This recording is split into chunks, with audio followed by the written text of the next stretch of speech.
I assumed my brother's cruelty was just a personality flaw, not a legal strategy, until I was served with a lawsuit demanding I surrender every possession connected to our family name. Grant walked into court expecting a quick victory, claiming I was a thief.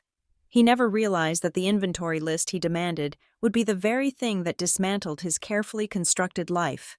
Item by damning item. The rain in Harborside was not the dramatic, cleansing kind that signaled a turning point in a movie.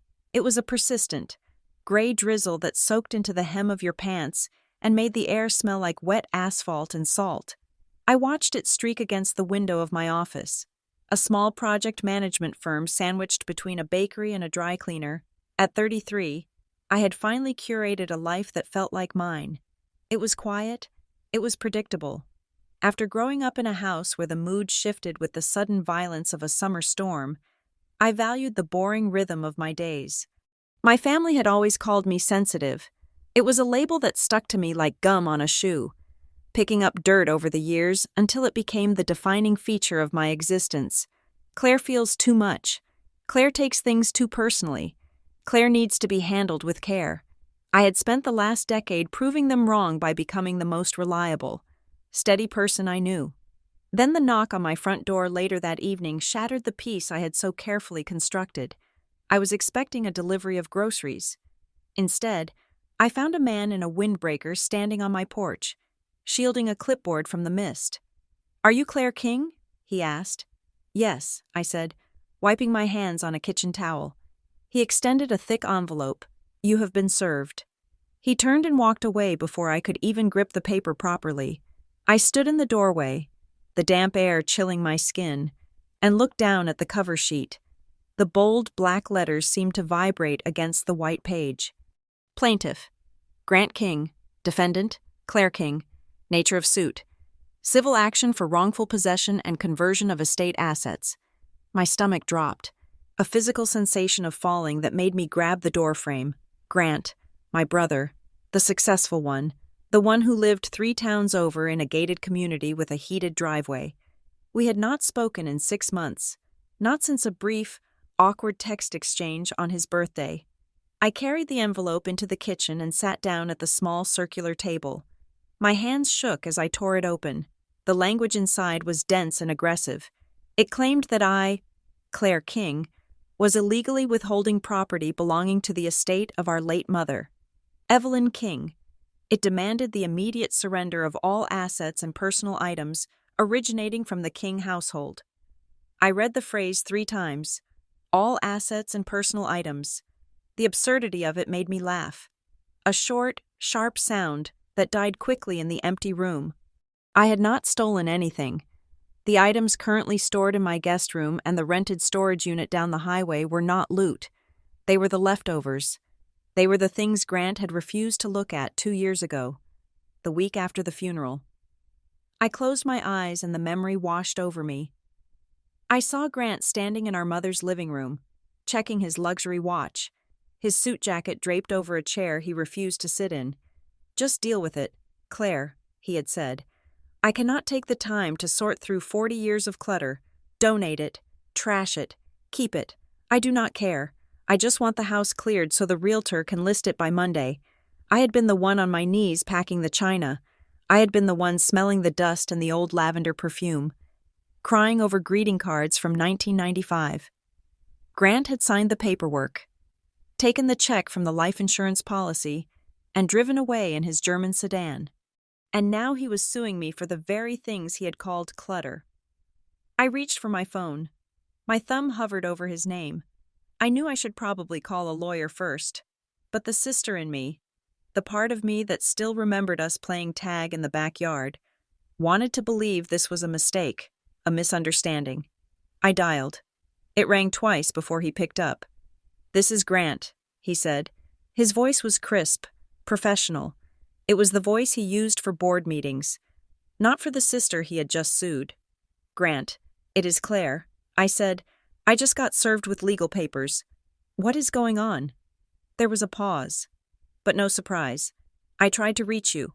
Claire, my attorney advised that we needed to formalize the process since you have been unresponsive to informal requests." "Unresponsive?"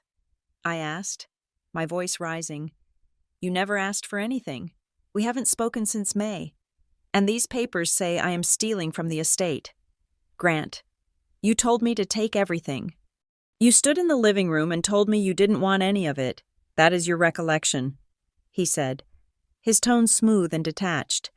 It was like talking to a pre-recorded message. My memory is that I asked you to secure the family assets for safekeeping until we could distribute them equitably. It has been 2 years. You have made no effort to return the property. Return it? I asked. To whom? You sold the house. You took the cash accounts. These are boxes of old sweaters and photo albums. The list is more extensive than that, he said. And frankly, Claire, your emotional state back then was volatile. It is understandable that you might have misunderstood my instructions, but we are correcting that now. I want everything returned. Everything? I asked. All possessions connected to the King family, he said. My legal team will handle the specifics. Do not contact me directly again. Talk to my lawyer. The line went dead. I sat there for a long time, listening to the rain tap against the window. He was rewriting history. He was doing it so effortlessly, with such confidence, that for a second I actually questioned my own memory. Had I misunderstood? Had I been too grief-stricken to hear him correctly? No. I stood up, anger finally burning through the confusion. I remembered exactly what he had said. He had called Mom's life garbage. I needed help. Marla Jensen's office was nothing like the high-rise glass towers Grant's lawyers likely occupied. It was in a converted brick house near the harbor, with creaky hardwood floors and piles of files that looked chaotic, but which Marla seemed to navigate with telepathic precision. Marla was 60, with short gray hair cut in a no-nonsense bob and eyes that missed nothing. She read through the summons, her reading glasses perched at the very tip of her nose. He is using a sledgehammer to crack a walnut, she said, tossing the papers onto her desk. This language is incredibly broad. Wrongful possession, conversion. He is accusing you of theft. Essentially, I didn't steal anything. I said, leaning forward, Marla. He didn't want this stuff. He threw it away. It doesn't matter what he said in private unless you have it in writing. Marla said, does he have texts or emails from that time telling you to keep it? I shook my head. No, he just said it. He was in a rush. Marla sighed. That is how they get you. Look, Claire, I'm going to be honest. Your brother has retained Bexley and Rowe. They are aggressive. They bill by the hour at rates that would make your head spin. Their strategy is usually to drown the opposition in paperwork until they give up. Why would he do this? I asked. The stuff isn't worth anything. It is sentimental value. Mostly. Marla looked at me over her glasses. Are you sure about that? What do you mean?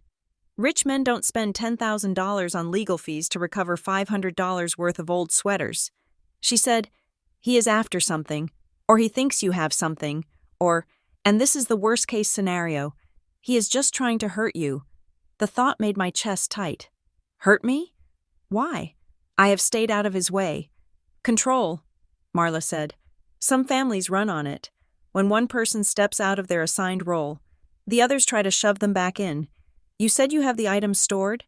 Yes. Some in my guest room, most in a storage unit. We need an inventory, Marla said. A complete one. I need you to go through every single box, every envelope. If there is a receipt, I want it. If there is a note, I want it. We need to define exactly what all possessions entails before we walk into that courtroom. I nodded, feeling the weight of the task settling on my shoulders. And Claire, Marla added, her voice softening slightly, be careful. Grant has the resources to exhaust you, financially and emotionally. If he wants a fight, he can afford to keep it going for a long time. You need to decide right now if you are up for this. I thought about Grant's voice on the phone, the way he called me volatile, the way he was trying to turn my caretaking, my hours of packing and sorting and crying over Mom's things, into a crime.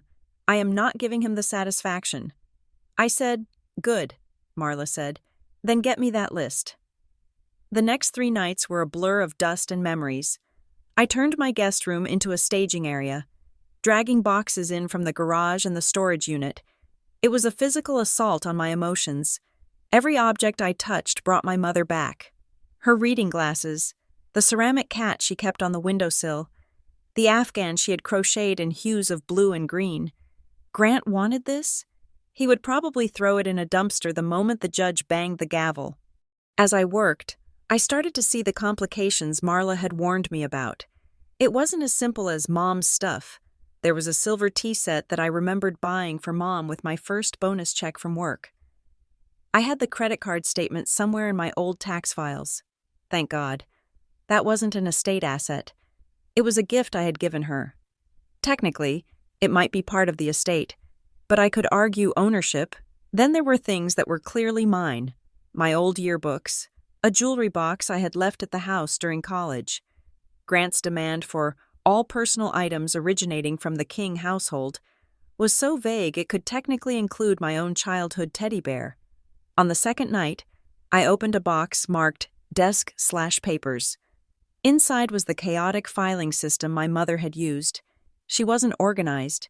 She shoved receipts into envelopes and envelopes into books. I started sifting through it, creating piles, utility bills, old greeting cards, medical records. At the bottom of the box, tucked inside a worn copy of a classic Joy of Cooking-style recipe book, I found a small manila envelope. It was sealed. On the front, in my mother's shaky handwriting, the handwriting from her final months, when the tremors had started, were 3 words: for Claire. Later. I sat back on my heels, holding the envelope, my heart hammered against my ribs. Later. When was later? Was it now?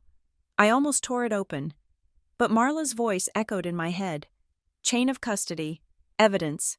If this was a will or a legal document, opening it without a witness might be a mistake. I held it up to the light. I couldn't see through it. I placed it gently in the important pile, feeling a strange vibration from it, as if it contained a charge of electricity. I went back to the recipe book. As I ruffled the pages, something fell out and clattered onto the floor. It was a key, a small, flat metal key, taped to a piece of cardstock. I picked it up. The cardstock was an insurance appraisal, dated 5 years ago. I scanned the document. It was an appraisal for a collection valued at $40,000. I frowned. A collection? Mom didn't collect anything valuable. She liked ceramic figurines and paperback mystery novels. I looked at the item description. It was vague. Assorted vintage assets and bearer instruments. And taped to the bottom was the key. It was stamped with a number, 402, and a logo, Sewell Trust Savings. I knew Sewell. It was the oldest bank in the county, the kind of place with marble floors and tellers who wore ties. Mom had a checking account at the local credit union. I didn't know she even walked into Sewell, let alone had a safe deposit box there. Why would she have a secret box? And why would Grant be suing me for possessions if there was $40,000 sitting in a vault he didn't know about? Or did he know? A chill went down my spine. Was this what he was looking for? The next morning, I took a long lunch break and drove to Sewell Trust Savings. The bank was imposing, a relic of a time when financial institutions wanted to look like temples. The air inside was cool and smelled of furniture polish and money. I approached the desk in the safe deposit vault area. A woman with immaculate posture and a pearl necklace looked up at me. "May I help you?" she asked. I held up the key. "I found this in my mother's belongings. She passed away 2 years ago. I believe it opens a box here." The woman took the key, her expression shifting from polite to guarded. She typed the number into her computer. "Name of the deceased? Evelyn King," I said. She stared at the screen for a long moment. Then she looked at me. "And your name?" "Claire King. I am her daughter." The woman typed something else. "I am sorry. Ms. King, I cannot grant you access to this box." "Why not?" I asked. "I am her next of kin. I handled the rest of her estate." "This box has specific access protocols," she said. "It is currently active. The lease is paid. But access requires the signature of an authorized signer or a court order specifically naming this box number." "Active?" I asked. Who is paying for it? I cannot disclose that information, she said. Is my name on the list? She hesitated, her eyes flickering back to the screen. I cannot confirm or deny additional signers without their presence, but I can tell you that you do not have current clearance to open it.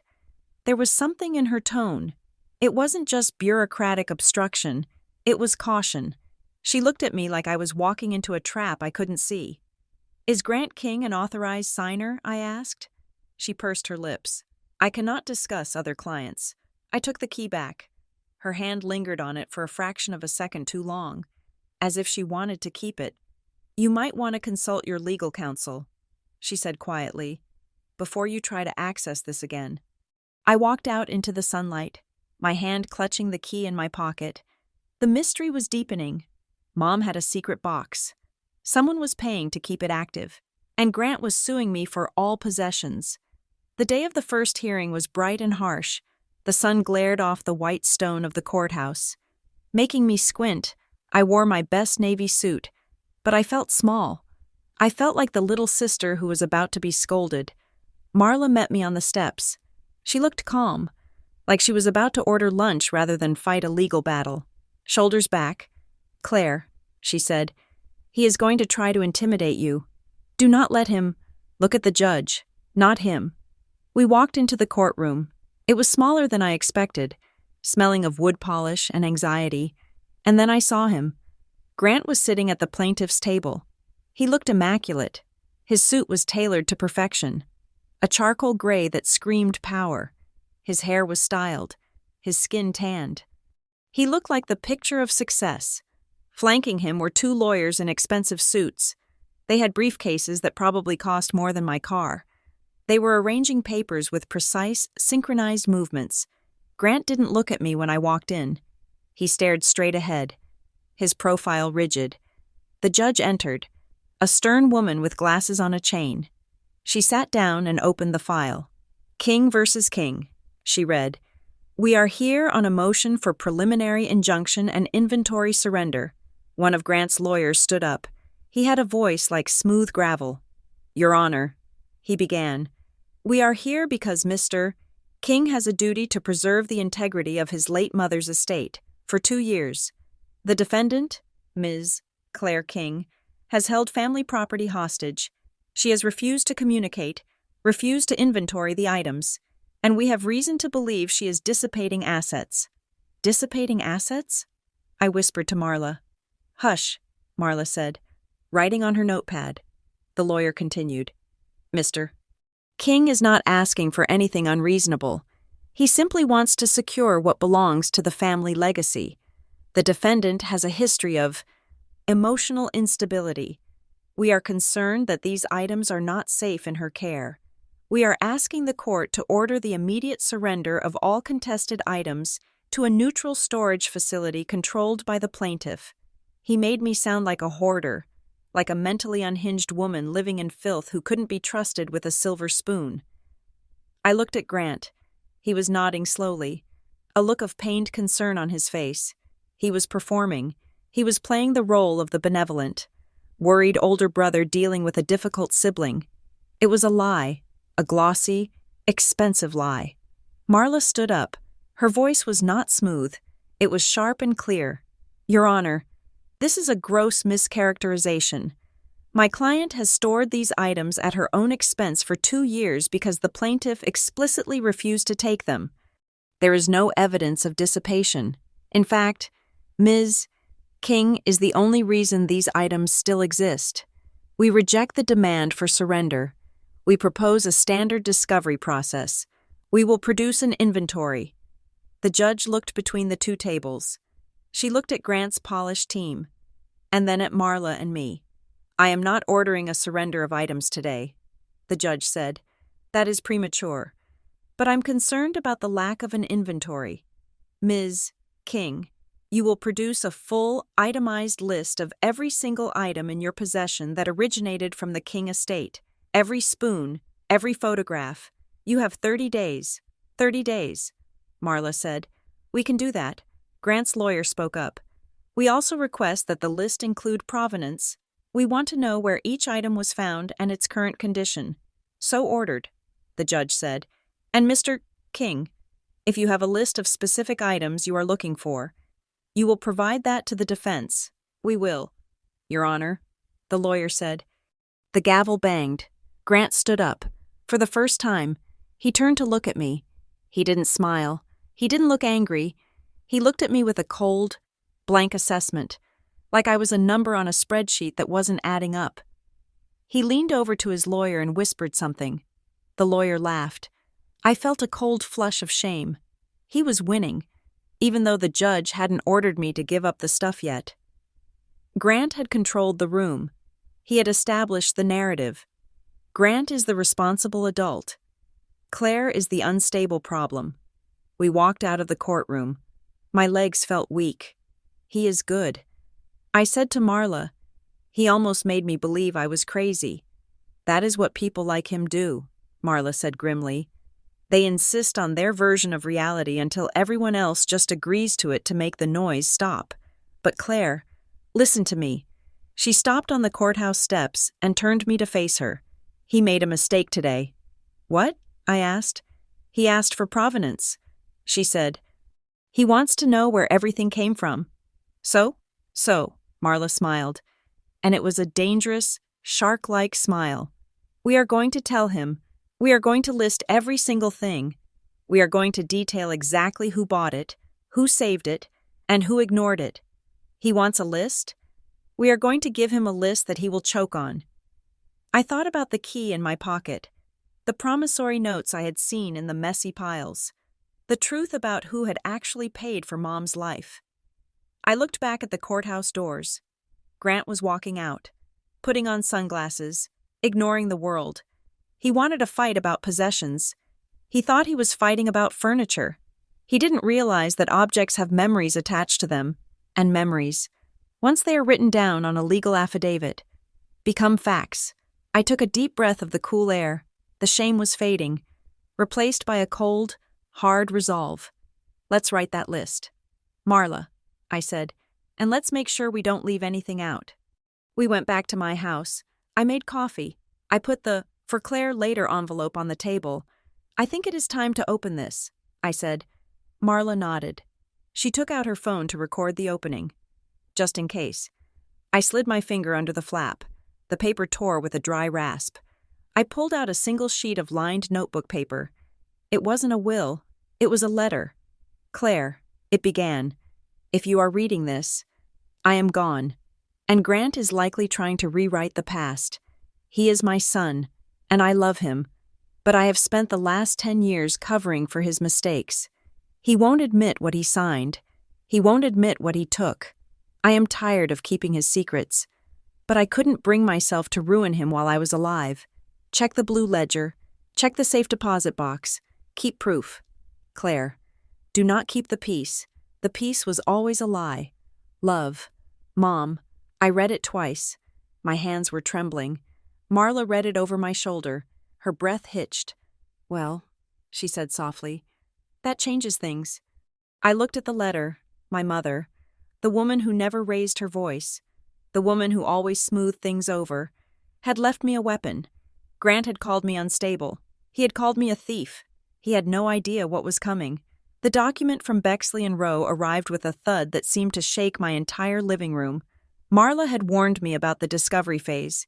She had called it a fishing expedition, but as I flipped through the 30-page inventory Grant's team had submitted, I realized this was not fishing. This was dredging the ocean floor and inventing sea monsters that had never existed. Grant was not just asking for the items I had stored. He was demanding items I had never seen. Item 402, Antique Victorian Silver Tea Service, service for 12. Item 403, Diamond and Sapphire Brooch, circa 1920. Item 405, First Edition Literary Collection, various authors. I sat on my floor, surrounded by the reality of my mother's life, cardboard boxes filled with Reader's Digest condensed books and costume jewelry bought from department stores, and read the list of a fantasy life Grant had constructed. We did not have a Victorian tea service. We had a chipped ceramic set with a rooster pattern that Mom bought at a yard sale in 1998. I called Marla immediately. My hands were shaking, not from fear this time, but from a hot, rising indignation. He is hallucinating. I said into the phone, Marla, half of these things do not exist. He is listing assets like we were the Vanderbilts. Mom drove a 10-year-old sedan. It is a strategy. Claire, Marla said, her voice calm and steadying, he's trying to overwhelm you, if he demands 1,000 things. And you only have 50. He makes it look like you lost or stole 950 items. He wants you to panic. He wants you to spend hours proving negatives. How do I prove I do not have a diamond brooch that never existed? I asked. You don't, Marla said. You state for the record that the item is unknown to the estate, but first, we have to catalog what does exist. Every single thing. Claire, we need to build a wall of facts so high he cannot climb over it. And so, the documentation began. It was a grueling, forensic dismantling of my grief. For the next 2 weeks, I lived in the storage unit and my guest room. I created a spreadsheet that became my world.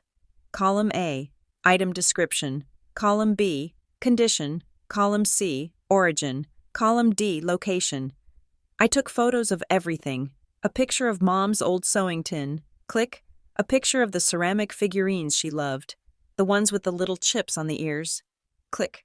A picture of the worn Afghan. Click. The process forced me to relive the week after the funeral in high definition. I remembered holding that sewing tin and crying because it still smelled like her hand lotion. I remembered asking Grant if he wanted the figurines, and him rolling his eyes, checking his phone, telling me to dump the junk, now. That junk was the subject of a lawsuit.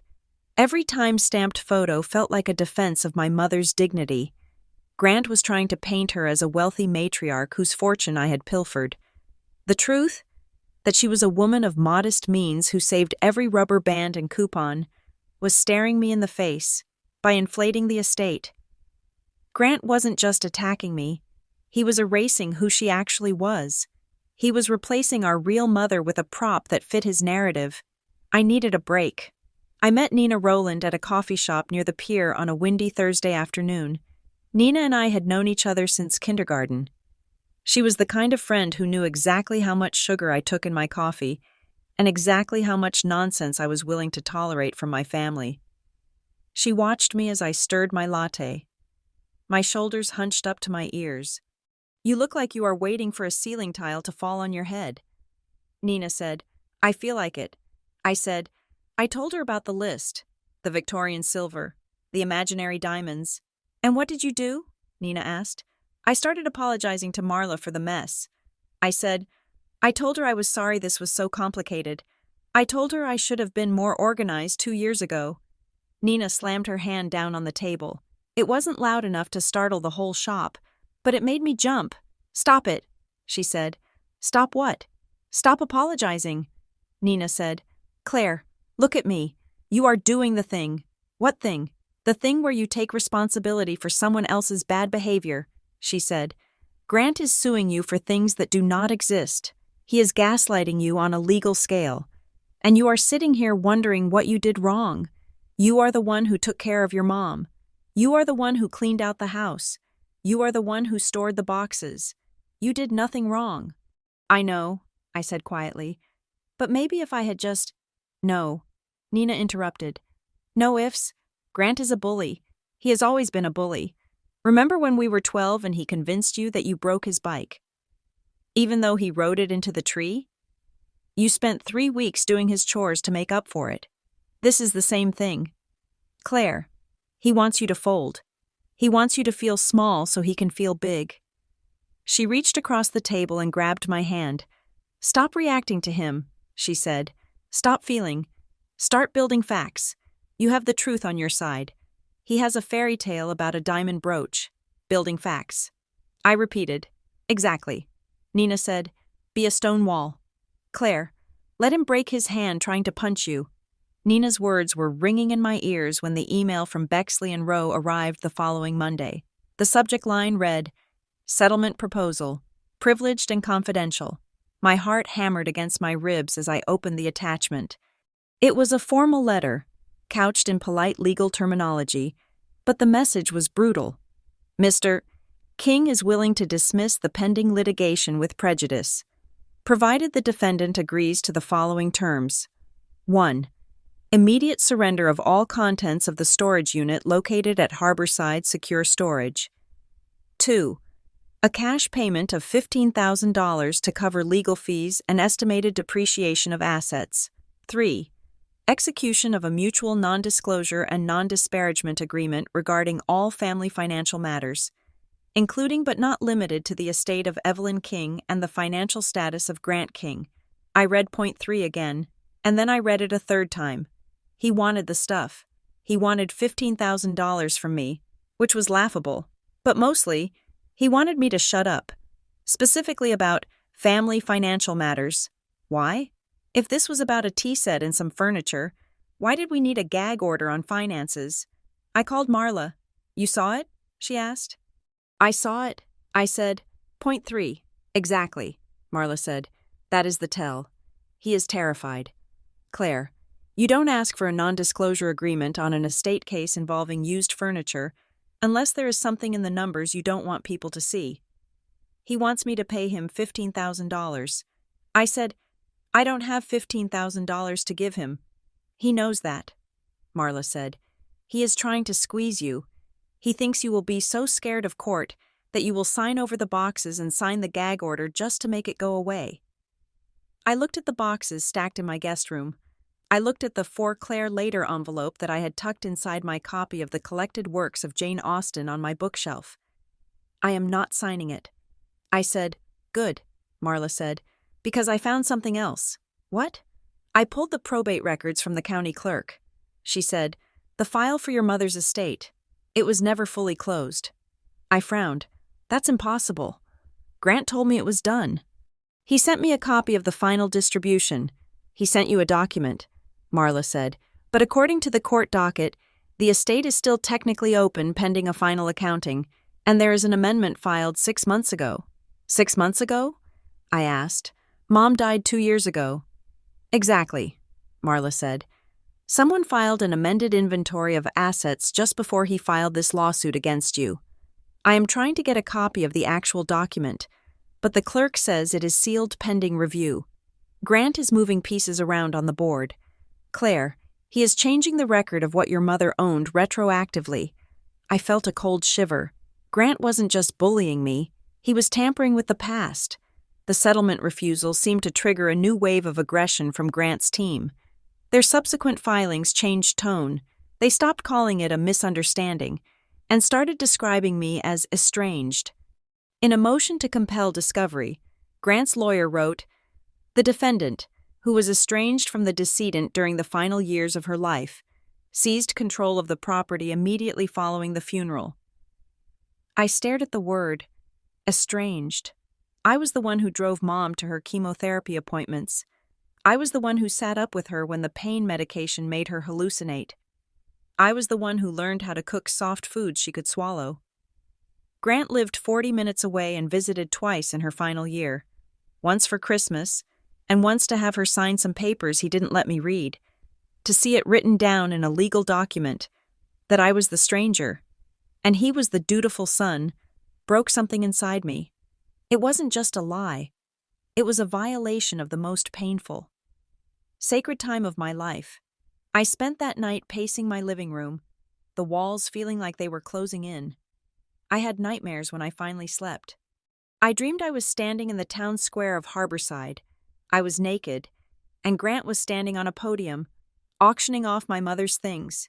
He was holding up her old hairbrush, shouting to the crowd, "Look at what she stole! Look at the thief!"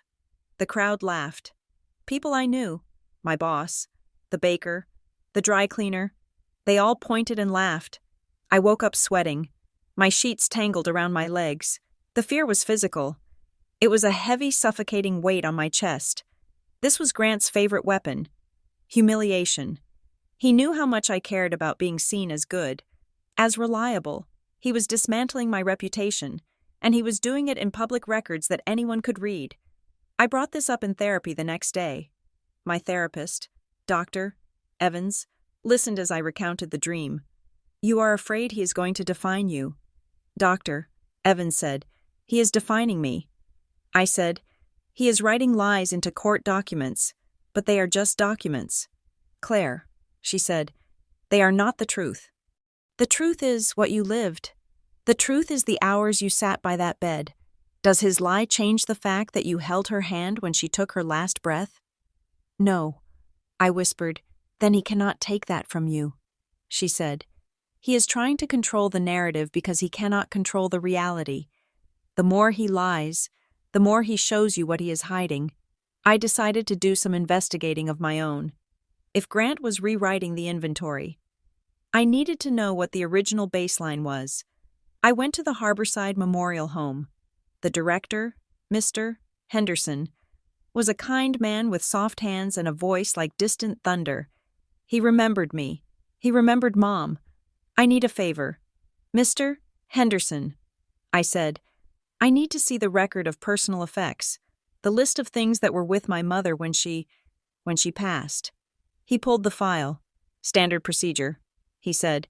We inventory everything brought in with the deceased and everything turned over to the family. He handed me a photocopy of a handwritten form, 1 gold wedding band, 1 pair of reading glasses, 1 silver wristwatch, clothing, nightgown, robe. I looked at the signature at the bottom. It was Grant's. He had signed for the items, but in his lawsuit, in the list of missing items, he had listed Mother's diamond wedding set and Cartier tank watch. The items on the funeral home list were modest, a plain band, a simple silver watch. Grant had signed for the plain items 2 years ago. Now, he was suing me for diamond rings and luxury watches that apparently had replaced the real ones in his memory. Or, I realized with a jolt, he was suing me for things he wished she had, so he could claim the insurance value on them later? Or was he trying to cover up that he had sold the real ones years ago? I took a picture of the document with my phone, another brick for the wall of facts. The deposition was scheduled for a rainy Wednesday in a conference room at a neutral court reporter's office. I sat next to Marla. Grant sat across the table. Flanked by his 2 attorneys, a videographer was setting up a camera at the end of the table. A court reporter sat ready to type. Grant looked bored. He checked his watch, a different expensive one this time, and sighed loudly as the videographer adjusted the lighting. This is going to take all day, isn't it? He muttered to his lawyer. We will be as efficient as possible. Mr. King, Marla said, her voice pleasant but sharp. The deposition began. Marla started with the basics, name, address, occupation. Grant answered with clipped, arrogant efficiency. He was a real estate developer. He was successful. He was busy. Marla moved to the estate. Mr. King, Marla asked, you have stated that your sister is in possession of a Victorian silver tea service. Can you describe this item? It is silver, Grant said. Ornate. It was in the dining room credenza. When was the last time you saw this item? Grant hesitated. Years ago, before my mother got sick. Do you have a receipt for it? A photograph? An insurance appraisal? I do not carry receipts for family heirlooms around with me. Grant scoffed. It was family property. Claire took everything in the house. Therefore, she has it. Marla nodded. Making a note, she moved down the list, item after item. Grant's answers became vaguer. He remembered seeing things. He assumed they were there. He became increasingly irritated by the demand for specifics. Then Marla shifted tactics. Mr. King, you mentioned in your discovery responses that you are the executor of the estate. I am, and you filed an amended inventory 6 months ago? My attorneys handled the paperwork, Grant said, shifting in his chair. We discovered discrepancies. We corrected them. Discrepancies, Marla repeated. Like the existence of a safe deposit box at Sewell Trust and Savings? Grant froze. His eyes flicked to his lawyer, then back to Marla. The boredom vanished, replaced by a sudden, intense alertness. I am aware of the box, he said. Are you? Marla asked, because it wasn't listed on the original probate inventory. It was an oversight. Grant said quickly, My mother, she was secretive about her finances in the end. Claire likely manipulated her into hiding assets. Manipulated? Marla asked. You are claiming Claire King manipulated your mother? She was always there, Grant said, his voice rising, whispering in her ear, getting her to sign things. I know about the ledger. The room went silent. The ledger? Marla asked, her voice perfectly neutral. Grant blinked. He realized he had slipped. He looked at his lawyer, who was frowning. The family records, Grant stammered. The household accounts. My mother kept a ledger. Claire must have it. It contains details about the household expenses. I want it returned. You want the household expense ledger returned? Marla asked. Why is a list of grocery bills from 3 years ago relevant to this lawsuit? Mr. King, it is estate property, Grant snapped, and it proves she was spending my mother's money. He stopped. He took a sip of water. His hand was not quite steady. So, to clarify, Marla said, you believe there is a ledger. You believe Claire has it. And you believe this ledger contains evidence of financial mismanagement? Yes, Grant said. He looked at me then. His eyes were cold, hard, and desperate. She has it. I know she has it. We walked out of the deposition 2 hours later. The rain had stopped, leaving the pavement slick and black. He knows about the ledger, Marla said as we reached her car, and he is terrified of it. He said it proves I spent Mom's money. I said, he is projecting, Marla said. He is projecting so hard he could be an IMAX theater. He thinks you have a record of what he did. Claire, do you have this ledger?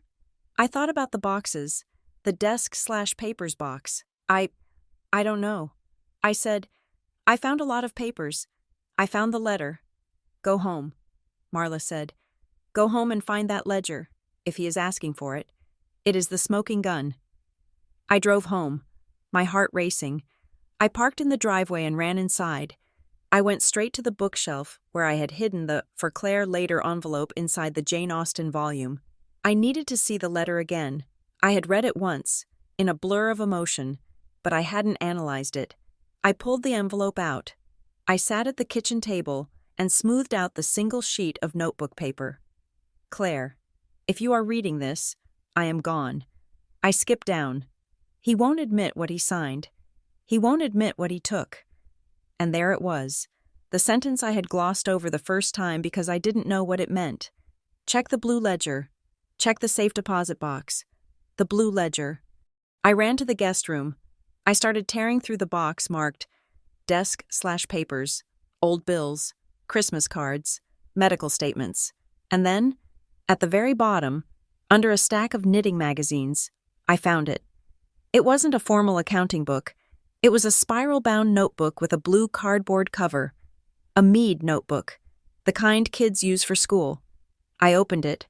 It wasn't grocery lists. It was a log, a detailed, handwritten log in my mother's script. January 12th, 2018. Grant called. Needs $5,000 for bridge loan. Says he will pay back in March. Sent check number 402. March 20th, 2018. Grant says he needs extension. No payment. June 4th, 2018. Grant called crying. Needs $12,000. Something about investors. I took it from the savings. He promised this is the last time. August 2019.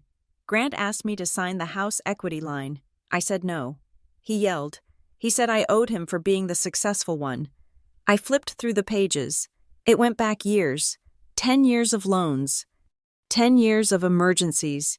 10 years of my brother bleeding our mother dry while he drove luxury cars and looked down on us. There were totals circled in red ink.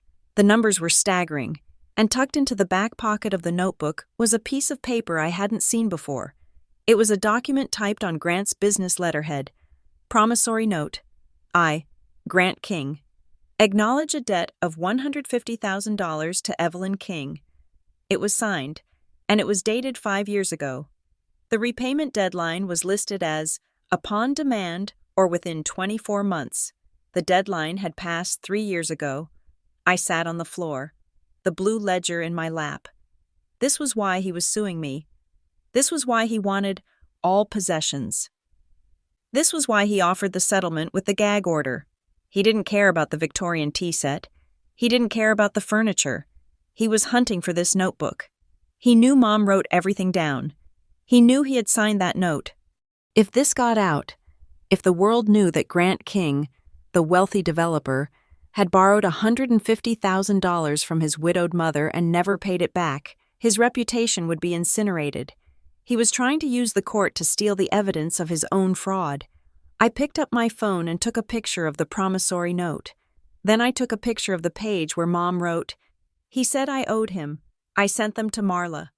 2 minutes later, my phone rang. "You found it." She said, "I found it." I said, "It's all here. Marla. He owes the estate over $150,000.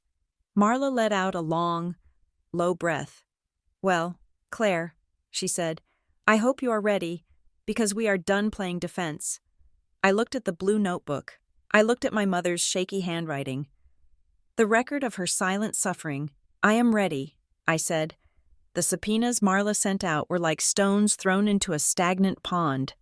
For weeks, the water had been murky, hiding everything beneath a surface of legal jargon and accusations. Now, the ripples were hitting the shore, and they were bringing up mud. We sat in her office on a Tuesday morning, the air conditioner humming against the humid heat of a harborside summer. Marla had organized the responses into neat stacks on her desk. "Look at this," Marla said, sliding a bank statement toward me. I picked it up. It was a credit card statement from 5 years ago, my credit card statement. Grant listed the mahogany dining chairs as estate property. Marla said, pointing to a highlighted line, "He claimed they were purchased by your mother in 1999, but here's the charge on your visa from 21, Furniture Barn, $600. I stared at the line item. I remembered that day. Mom's old chairs had broken. One leg snapped right off during Thanksgiving dinner, and she had been too embarrassed to host anyone after that. I had saved up for 3 months to buy her a sturdy second-hand set so she could feel proud of her table again. "He is lying," I said, "but it is such a stupid lie. Why lie about chairs? Because he does not know." Marla said. She leaned back, tapping a pen against her chin. "He assumes that because it was in the house, his mother paid for it. In Grant's world, money only flows from the top down. The idea that you, the struggling little sister, were subsidizing the household? It does not compute for him, so he assumes it is estate property, and he claims it." She pulled another sheet. "And here is the insurance rider for the jewelry. He is demanding the return of a pearl necklace he claims is a family heirloom. The insurance records show that policy was canceled 15 years ago. Your mother cashed it out." "She sold it?" I asked. Marla nodded. "Probably to pay bills, but Grant has it listed as currently in possession of defendant.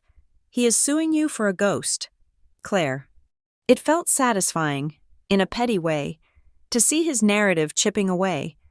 But then Marla's expression darkened. She reached for a separate folder, one marked investigative. "But this," she said, sliding a grainy photograph across the desk. "This is the problem." I looked at the photo. It was a picture of a storage facility, not the one I used. This was Harborside Secure Storage, a newer place out on the highway with climate control and high fences. We ran a background check on assets connected to the King name. Marla said, "We found a rental agreement for a 10 by 10 unit. I frowned. Mom didn't have a storage unit. She threw everything in the attic. "It is not in your mother's name," Marla said. "It is in the name of G. King. Grant?" I asked. "The rental date is significant," Marla said. She pointed to the date stamped on the contract copy. It was 3 weeks after the funeral. My stomach turned over.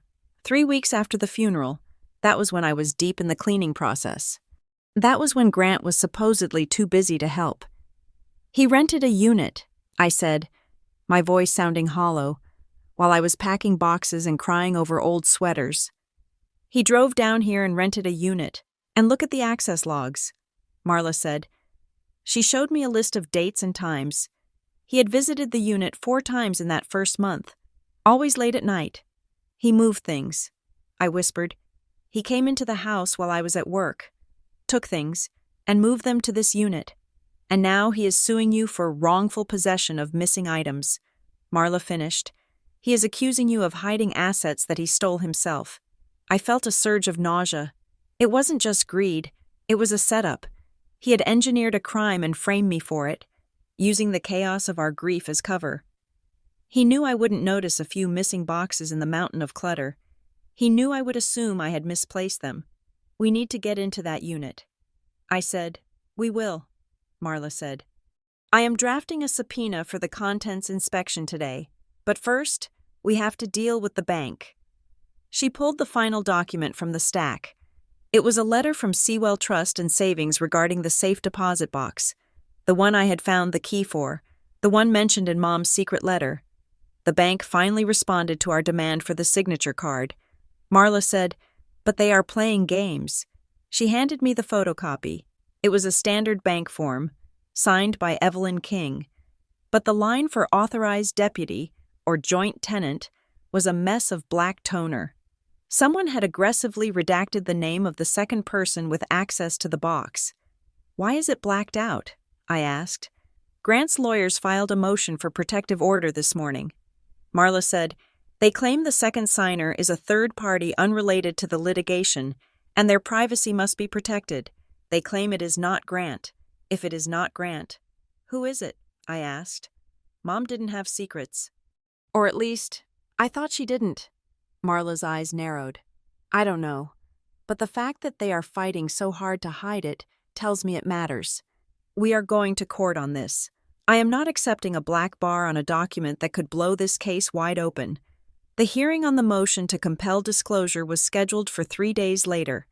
In the meantime, the atmosphere in Harborside began to shift. Grant was in town. I saw his car, a black SUV that cost more than my house, parked in front of the new community center. Then I saw his face in the local paper. Local developer. Grant King donates $10,000 to Harborside Youth Initiative. The photo showed Grant shaking hands with the mayor.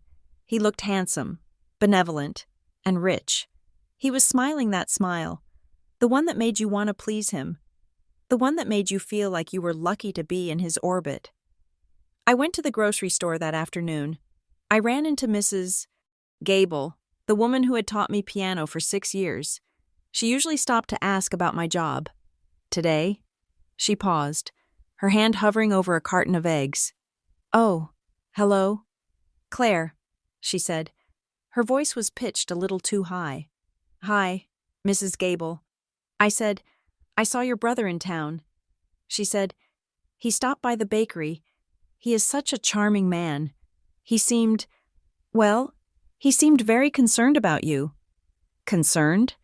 I asked, feeling the muscles in my neck tighten. He mentioned you were going through a difficult time, she said, her eyes darting away from mine.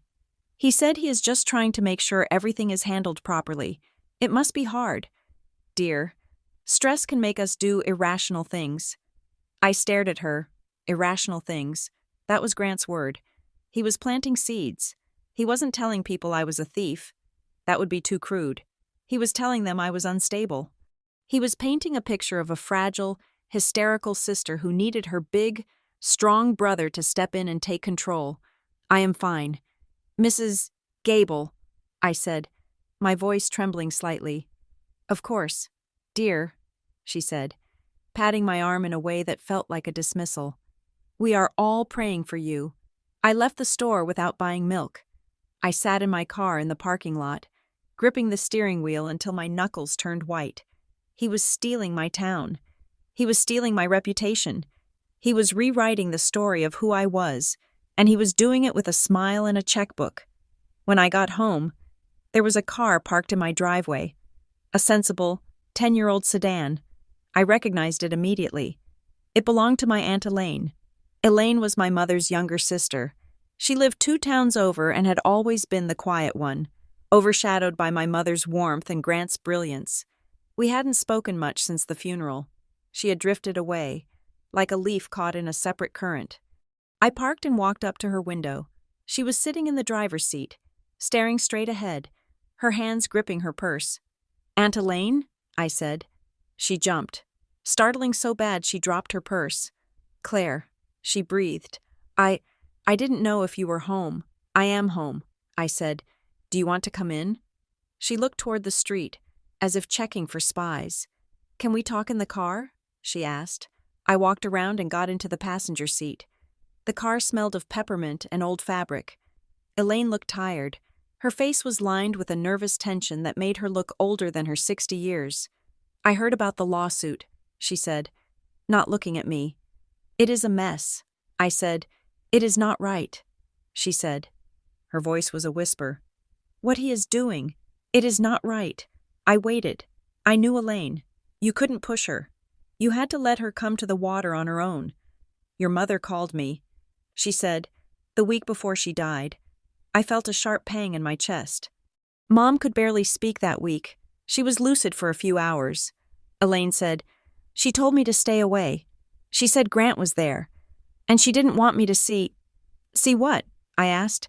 See him working on her. Elaine said. She turned to me then, her eyes wet. I came anyway. Claire, I came the Tuesday before she passed. You were at work. The nurse was on break. I let myself in the back door, and I heard them in the bedroom. She said, Grant was sitting on the edge of the bed. He had a stack of papers. She was so weak. Claire, she was on that morphine drip. She didn't know what day it was half the time, and he was holding a pen in her hand. My stomach clenched. Violent. Physical nausea. Was he forcing her? I asked. Not like that, Elaine said. She shook her head. He wasn't yelling. He was soothing. He was using that voice he uses. He kept saying, Mom, this is just to simplify things. You don't want Claire to have to worry about the bills, do you? Just sign here and I will take care of everything. I will protect the assets. You know Claire isn't good with money. You know she gets overwhelmed. I closed my eyes. I could hear him. I could hear the poisonous sweetness of it. He made her feel like she was burdening you. Elaine said. He told her that if she didn't sign the power of attorney and the property transfers, the state would take the house and you would be left with nothing. He scared her. Claire. He scared a dying woman into signing over her life because he wanted control. Why didn't you stop him? I asked, the words coming out harsher than I intended. I was scared too. Elaine whispered. He saw me.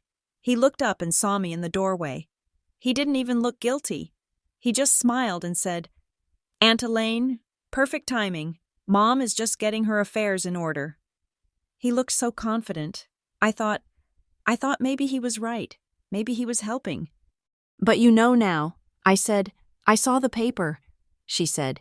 I saw the headline about the lawsuit. He is not helping. He is a vulture. She reached into her purse and pulled out a tissue. I am ready to say it, she said. If you need me to, I will tell the judge what I saw. I will tell them he had her sign documents when she couldn't even tell him her own middle name. I reached out and took her hand. It was cold and dry. Thank you. Elaine, I said, that means everything. As she drove away, I stood on the driveway and thought about what she had said. The complexity of it was what hurt the most. Grant wasn't a cartoon villain twirling a mustache. He didn't tie Mom to the railroad tracks. He did something worse. He exploited her love for me. He used her fear that I wouldn't be able to cope to trick her into disinheriting me. He believed his own press release. He truly believed that he was the only one capable of managing the King Empire, which consisted of a modest house and some savings. His entitlement was a fortress. He felt he deserved it because he was the successful one. In his mind, taking the money wasn't theft. It was natural selection. The day of the hearing regarding the safe deposit box arrived. The courtroom felt different this time. The judge, Judge Holloway, seemed to have less patience. Her desk was piled high with files, and she looked at Grant's attorneys with a weary skepticism. We are here on the defendant's motion to compel the unredacted signature card for safe deposit box number 402. The judge said, Counsel for the plaintiff. Why are we hiding names? Grant's lead attorney, a man named Mr. Sterling who wore cufflinks that caught the light, stood up. Your Honor, the second signer on the box is not a party to this litigation. We believe the defendant is engaging in a fishing expedition to drag unrelated third parties into a family dispute. The individual has a right to privacy. Is the individual the plaintiff, Mr. Grant King? The judge asked. No, Your Honor. Is it the defendant? No, Your Honor. Then who is it? The judge asked. And why does this box, which contains estate assets, have a stranger's name on it? We argue that the name is irrelevant, Sterling said. Marla stood up. She didn't use the podium. She stood right at the table, her posture rigid. Your Honor, with respect, it is highly relevant. The plaintiff is suing my client for all possessions. This box contains possessions. If a third party has access, that speaks to the chain of custody. It speaks to ownership. And frankly, the plaintiff's refusal to disclose the name suggests that the identity of this person undermines their entire case. The judge nodded. She looked at the redacted document.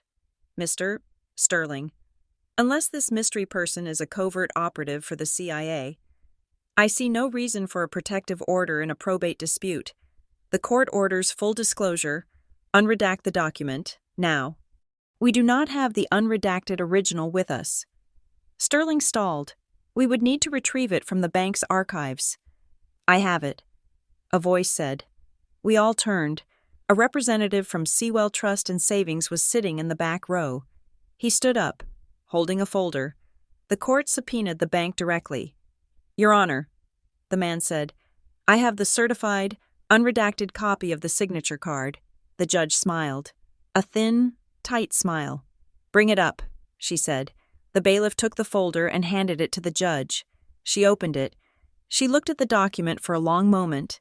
Then she looked up, her gaze drifting over to Marla. Her expression was unreadable. She handed the document to the bailiff. Show it to counsel. The bailiff walked to Grant's table first. Sterling looked at it, his face impassive. Grant leaned over to look. I watched Grant's face. He blinked. Then he frowned. He looked confused. He whispered something to Sterling, who shrugged. Whatever was on that paper, Grant hadn't expected it. He looked genuinely baffled. The bailiff walked over to our table. He placed the paper in front of Marla. I leaned in to look. Sewell Trust Savings, safe deposit box, lease agreement, primary lessee, Evelyn King. Date, February 14th, 1995. Joint tenant / authorized deputy. I read the name written in the bold, confident cursive of a man's hand. Arthur Jensen. I felt Marla freeze beside me. Her breath hitched in her throat, a sharp, audible intake of air. I looked at her. Her face had gone completely pale. Her professional mask, usually so flawless, had cracked wide open. She was staring at the signature with a look of absolute shock. Marla? I whispered. Who is Arthur Jensen? She didn't answer for a second. She reached out a trembling hand and touched the paper, tracing the signature. That is my father, she whispered. I stared at her. Your father? He died 10 years ago, she said, her voice barely audible. He was a lawyer here in Harborside. But why? Why was he on your mother's safe deposit box? The courtroom seemed to tilt. The judge was watching us. Grant was watching us. Ms. Jensen? The judge asked. Is there a problem? Marla stood up slowly. She looked like she had seen a ghost. Your Honor, she said, her voice shaking before she steadied it with visible effort. I must disclose a potential conflict of interest. The name on this document, Arthur Jensen, was my father. A murmur went through the courtroom. I had no knowledge of this. Marla continued, her voice gaining strength. My father represented many people in this town, but I was not aware he had a joint tenancy on a safe deposit box with Evelyn King. This date, 1995, that was 25 years ago. The judge looked intrigued. This case just gets more interesting. The judge said, Ms. Jensen, do you need to recuse yourself? No, Marla said firmly. She looked at Grant, and then at the document. If my father was protecting this box, he had a reason, and knowing my father, The reason was likely to prevent exactly this kind of situation. I am staying on the case, Your Honor, but I need to amend our witness list. To include whom? The judge asked. To include myself, Marla said, because I have his old files, and if he signed this, there is a file somewhere in my basement that explains why. We left the court in a daze. The revelation had knocked the wind out of everyone. Grant looked rattled. He clearly thought the name would be some secret lover or a business partner he could leverage. He hadn't expected the father of opposing counsel.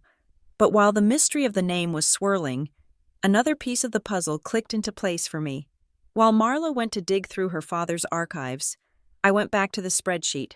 I was thinking about what Marla had said earlier, about Grant's cash flow. I started digging into public records, not estate records, but Grant's records. Marla had access to databases I didn't, but there was a lot you could find online if you knew where to look. I looked up the deed to Grant's house.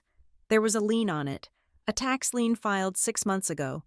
I looked up his business filings.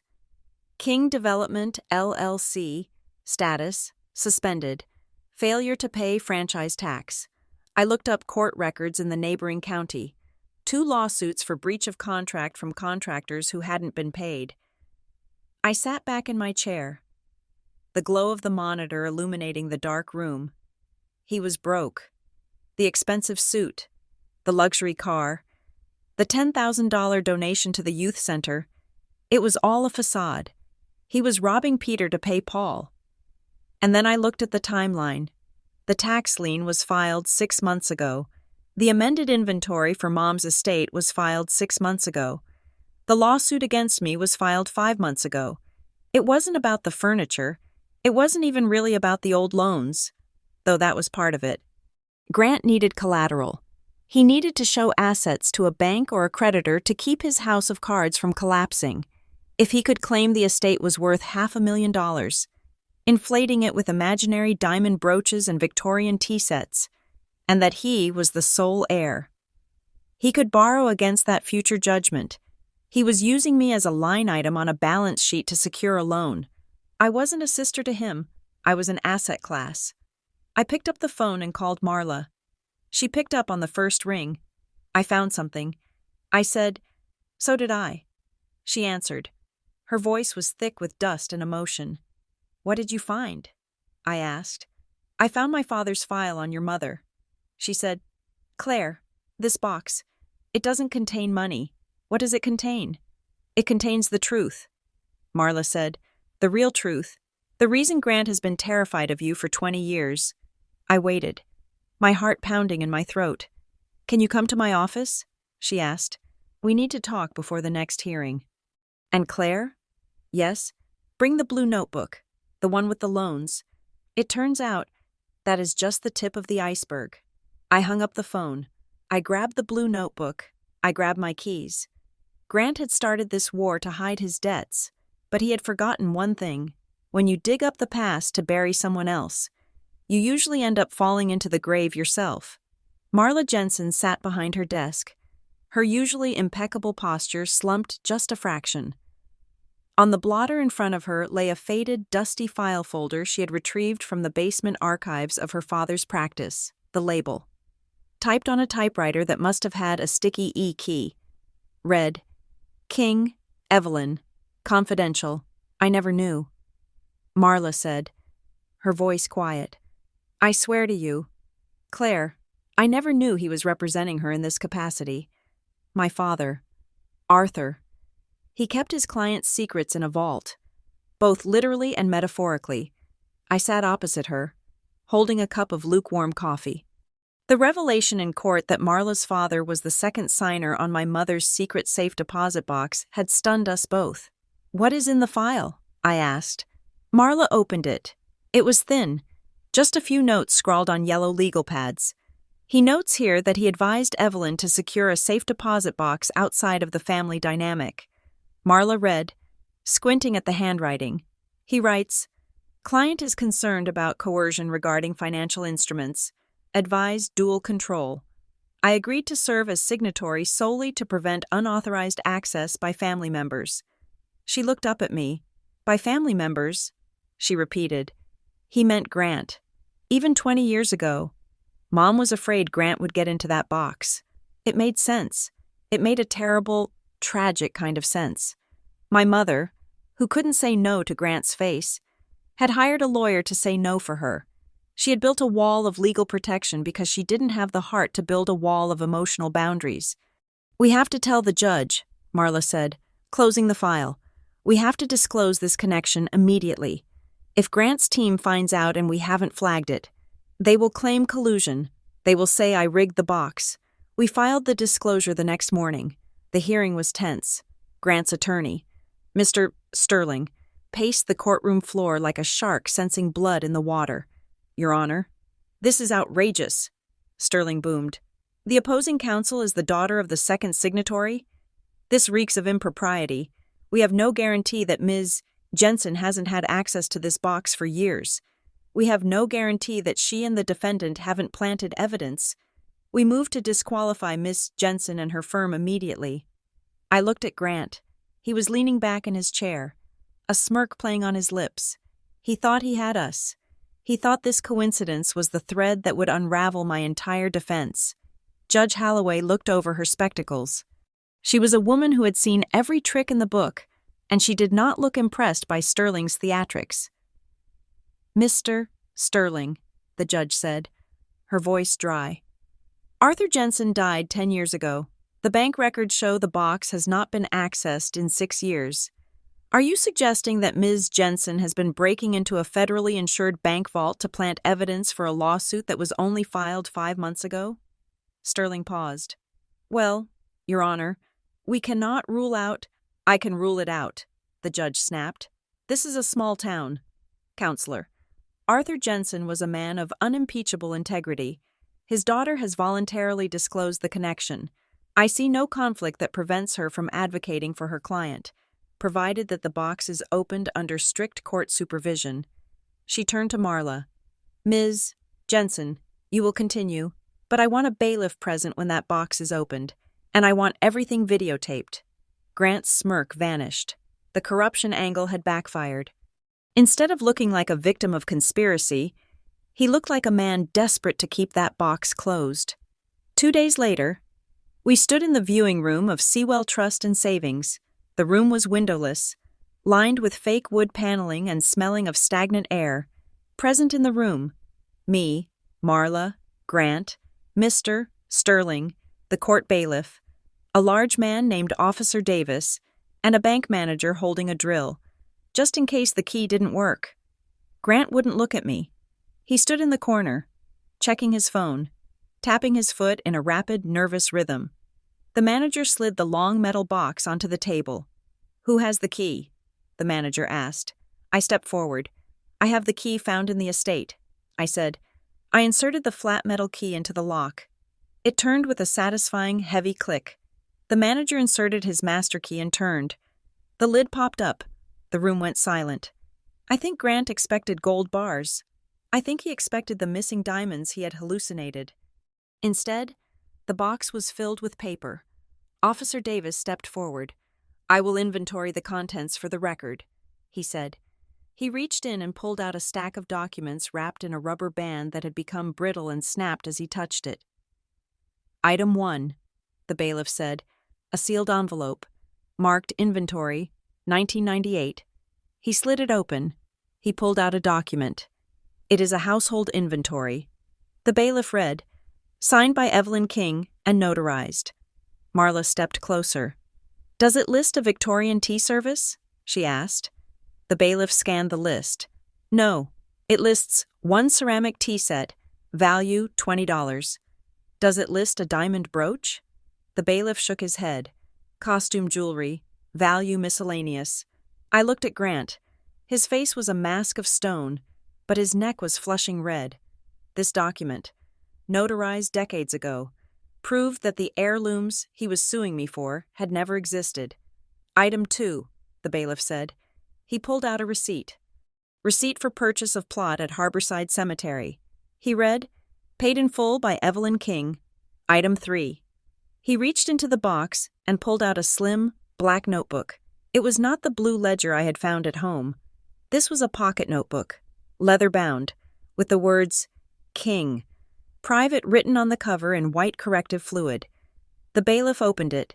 It appears to be a financial log, he said. May I see it? Marla asked. The bailiff held it up for the camera, then placed it on the table. I stepped forward and looked at the open page. My mother's handwriting was there, but it was different than in the blue ledger. In the blue ledger, she was just tracking numbers. Here, she was tracking feelings. November 4, 2010. Grant came by. He was angry. He said the business is failing. He said it is my fault for not investing earlier. I gave him the $10,000 I saved for the roof repair. He promised he would stop asking. He said I was a good mother. Why do I feel like I am paying him to love me? I felt tears prick my eyes. I put my hand over my mouth to stifle a sob. She knew. She had known exactly what he was doing. I turned the page. July 2012. Grant needs bail money. DUI in the city. He says if I tell Claire, he will never speak to me again. I paid the lawyer. I paid the court. He promised he would stop. I looked up at Grant. He was staring at the notebook with a look of pure hatred. He wasn't looking at me. He was looking at the book as if it were a living thing he wanted to strangle. Item 4, the bailiff said. He pulled out a single sheet of heavy bond paper. This is a promissory note, the bailiff announced. Dated June 15, 2015. Borrower, Grant King. Lender, Evelyn King. Principal amount, $150,000. The room went deadly quiet. Repayment terms, the bailiff read. Full repayment due by June 15, 2017.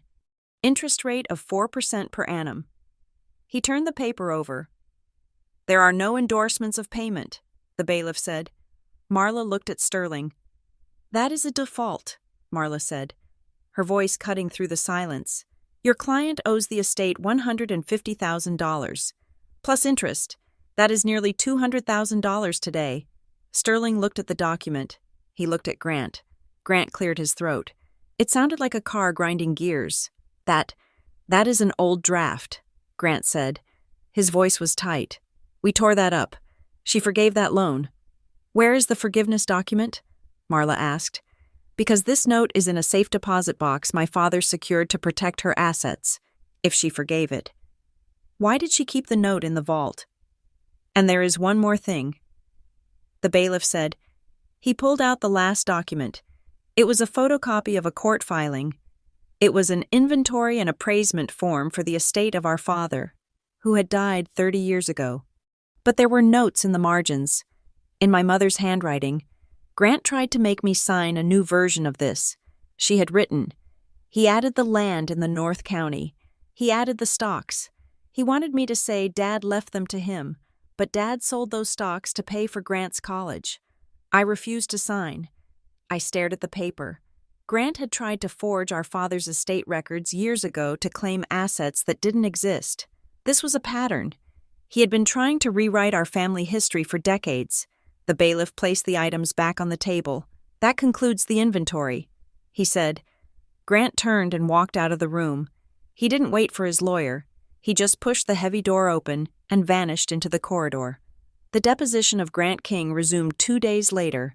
This time, the atmosphere was not one of boredom. It was one of suffocation. Marla sat with the King private notebook on the table in front of her. She didn't open it.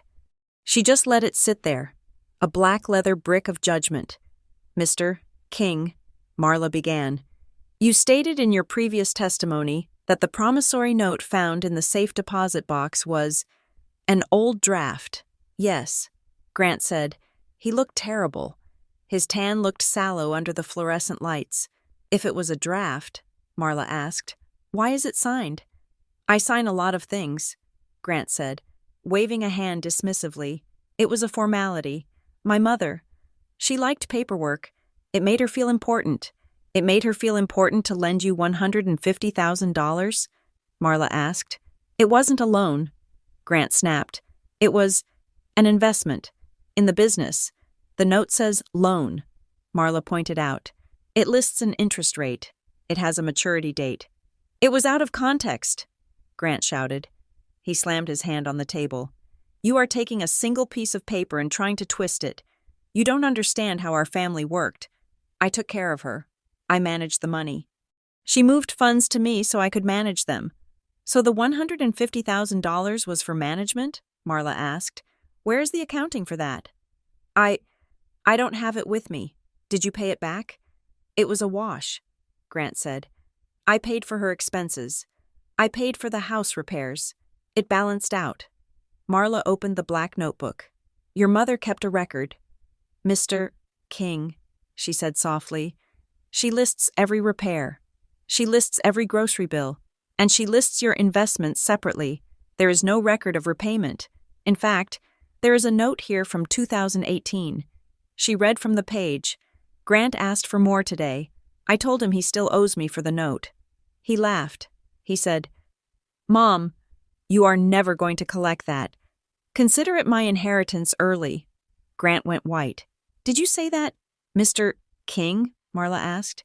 Did you tell your mother that the money you borrowed was your inheritance taken early? No, Grant said. That is a lie. She was confused. She was on medication. In 2018? Marla asked. She wasn't sick then. She was always confused. Grant yelled. He was unraveling. The polished CEO was gone. In his place was a petulant, frightened child. She didn't understand business. It was a joke. I said it as a joke. A joke? Marla asked. You told your mother that defaulting on a 6-figure debt was a joke? You are twisting my words, Grant said. He looked at his lawyer. Make her stop. Mr. Sterling leaned forward, asked and answered. He said weakly. Marla closed the notebook. I think the record speaks for itself. She said, I drove home in silence. I thought I would feel triumphant. I thought seeing Grant sweat, seeing him exposed as a liar and a leech, would make me feel like I had won. Instead, I felt a profound, aching sadness. I parked my car and sat in the driveway, staring at the front door of the house where I had grown up. I thought about my mother. I had always thought she was weak. I had thought she let Grant walk all over her because she didn't have the spine to stand up to him. I had judged her for it. But reading that notebook, reading the meticulous way she had tracked every dollar, every betrayal, I realized I was wrong. She wasn't weak. She was trapped. She loved him, and he held that love hostage. She knew exactly what he was. She knew he was a fraud. She knew he was using her, but she protected me from it. She kept the King private notebook in a vault, so I wouldn't have to see the ugly truth of my brother's soul while she was alive. She absorbed the toxicity so I could have a normal life. I walked inside and collapsed onto the sofa. I cried for the first time since the lawsuit started. Not the angry, frustrated tears of the past few months, but deep, grieving tears. I mourned the mother I thought I understood, and the stronger, sadder woman she actually was. The next morning, an email arrived from Bexley and Rowe. Subject: Settlement offer. Final notice. I opened it. Mr. King is prepared to offer a walkaway settlement. The plaintiff will dismiss the suit with prejudice and release all claims against the defendant. In exchange, the defendant will return the item identified as King, private notebook, and the promissory note, and agree to a permanent sealing of the record. He wanted to bury it. He was willing to drop the Victorian tea set and the diamond brooch fantasies. He just wanted the evidence of his debt destroyed. I called Marla. It is a surrender. Marla said, He knows he is beaten. He wants to stop the bleeding before this becomes public record. Should I take it? I asked. I am so tired. Marla, I just want it to be over. Marla was silent for a moment. Legally, it is a good offer, she said. You get to keep everything you have. The lawsuit goes away. You pay no damages. But, I asked, but you have to give him back the weapon, she said. If you give him that note and that book, he destroys them. And if he destroys them, the debt vanishes. He gets away with stealing $150,000 from your mother's estate. I looked at the phone. He gets away with it. I repeated, again, I invited Nina over that evening. I needed a sanity check. I looked terrible. I hadn't slept through the night in weeks. My skin was pale, and I had lost weight. I felt like a wire stretched so tight it was humming. Nina sat on my couch, looking at the settlement offer I had printed out. "He is offering you peace," Nina said. "Yes," I said, "and you are thinking about saying no." She said, "It wasn't a question. I am." I admitted. "Why?" Nina asked. She wasn't judging. She was probing. "Because he hurt her." I said, "He used her, and he tried to destroy me to cover it up. If I sign this, he goes back to being the successful Grant King. He goes back to donating money he doesn't have and looking down on everyone." Nina sighed. She took a sip of her wine. "Claire, look at yourself in the mirror," she said. "You are losing sleep. You are missing work. You are spending thousands of dollars on legal fees. You are holding your breath every time the phone rings." "I know." I said, "Is destroying him worth destroying yourself?" she asked. "Because that is the cost. If you keep fighting, this goes to trial. It will take months. He will drag you through the mud. He will make you testify about every painful moment of your childhood." "I know," I said again. "So what do you want?" Nina asked. "Do you want revenge? Or do you want your life back?" I thought about it. I thought about the King private notebook. My mother had written, "He promised he would stop. He never stopped. He wouldn't stop unless someone made him." But Nina was right. I was breaking. "I don't want revenge," I said slowly. "I don't care if he goes to jail. I don't care if he loses his reputation. Then take the deal." Nina said, "No," I said. I shook my head. "I don't want revenge, but I want clarity." "Clarity?" "I want the truth to be the truth."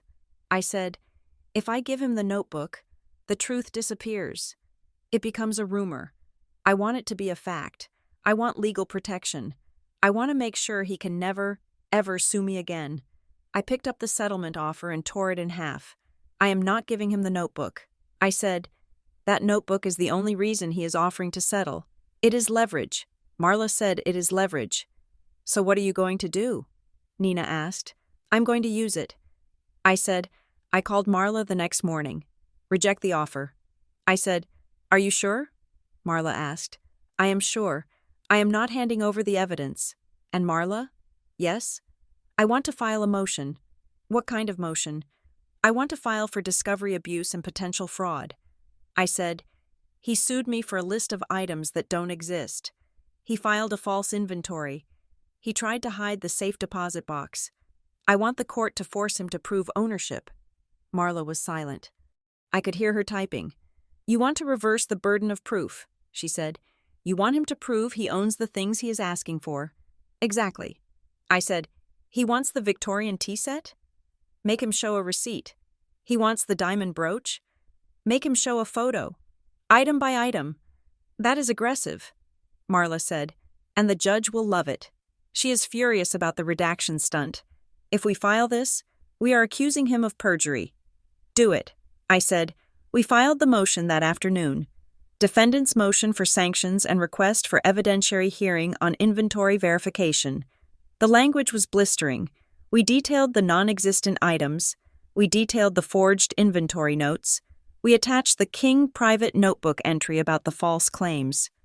We asked the court to compel Grant King to produce a complete, verified possession list with proof of ownership for every single item he demanded. It was a trap. We knew he couldn't do it. We knew the items didn't exist. By forcing him to prove the existence of his fantasy, we were forcing him to admit, on the record, that he was a liar. The response from Bexley and Rowe was immediate silence. No emails, no phone calls. They knew. The game had changed. I wasn't the little sister hiding in the corner anymore. I was the one holding the ledger. And I was about to call in the debt. Judge Holloway did not slam her gavel. She did not raise her voice. She simply leaned forward, clasped her hands over the mounting pile of motions on her bench, and delivered a ruling that shifted the gravity of the entire room. "We are done with the theoreticals," she said. Her voice was dry and final, like leaves scraping against pavement. "Mr. King, you have filed a lawsuit alleging that your sister is in wrongful possession of specific estate assets. You have submitted a list of demands that includes everything from high-value jewelry to household furniture. She paused, looking Grant dead in the eye. But this court has seen evidence that some of these items may not exist, or may have been disposed of years ago. We have seen amended inventories and redacted signatures. Therefore, I am ordering a formal inventory hearing. Grant's attorney, Mr. Sterling, started to stand. Your Honor, we object to the burden. Sit down. Mr. Sterling, the judge said, the burden of proof is on the plaintiff. If you want the court to order Ms. King to return a Victorian tea service, you must prove that a Victorian tea service exists, that it belonged to Evelyn King at the time of her death, and that it is currently in Claire King's possession. You will submit documentation for every single item, receipts, appraisals, insurance riders, chain of custody. She turned her gaze to me. And Ms. King, you will bring your evidence of ownership. We are going to go through this list item by item. If Mr. King cannot prove he owns it, I am striking it from the claim. We convene in 10 days. Grant looked furious. The confident, bored expression he usually wore had cracked. He whispered something to Sterling, his face turning a blotchy red. He was used to making demands and having people scramble to meet them.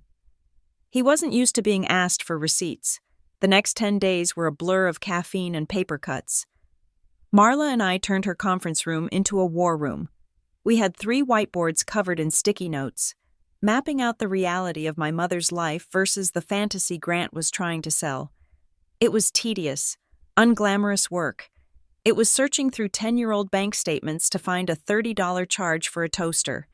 It was digging up emails from 2 years ago where I begged Grant to come help me clean the attic. Look at this, I said, handing Marla a printed email chain. This is from the week after the funeral. From Claire King to Grant King. Date, April 14th, 2022. Subject, Mom's Things, Grant. The realtor says the house needs to be empty by Friday. There are about 40 boxes of books and knickknacks. Do you want to go through them? I can't do this alone. From Grant King, Claire King. Date, April 14th, 2022. I am in meetings all week. Just handle it. If it is not worth selling, get rid of it. I trust your judgment. Marla read it and smiled. It was a cold, sharp smile. I trust your judgment. She repeated, that is gold. Claire, he gave you agency. He explicitly authorized you to make decisions. He can't claim you stole items he told you to get rid of. We added it to the exhibit pile, but the preparation wasn't just about paper. It was about people. 2 days before the hearing, my phone buzzed with a message from my cousin Bethany. Bethany lived in Ohio, and we hadn't spoken since Christmas, but we were friendly in that distant, social media way. Claire, the text read, I think you should see this. I didn't respond. Attached was a screenshot of a LinkedIn message from Grant. Hi, Bethany. Hope you and the kids are well. I am dealing with a difficult situation with Claire. She is having a hard time accepting Mom's passing and has been holding on to some family property. I am trying to get her some help, but I need to show the court that she has a history of, let's say, emotional irrationality. Would you be willing to sign a statement attesting to her behavior at the funeral? It would really help us get her the support she needs. I stared at the screen. The support she needs. He was trying to gaslight my entire extended family. He was reaching out to cousins he hadn't spoken to in a decade, trying to recruit them into his narrative that I was crazy. I felt a flash of heat, a desire to scream. He was willing to burn my reputation with everyone we knew just to win a lawsuit about furniture. I picked up the King Wine Private notebook.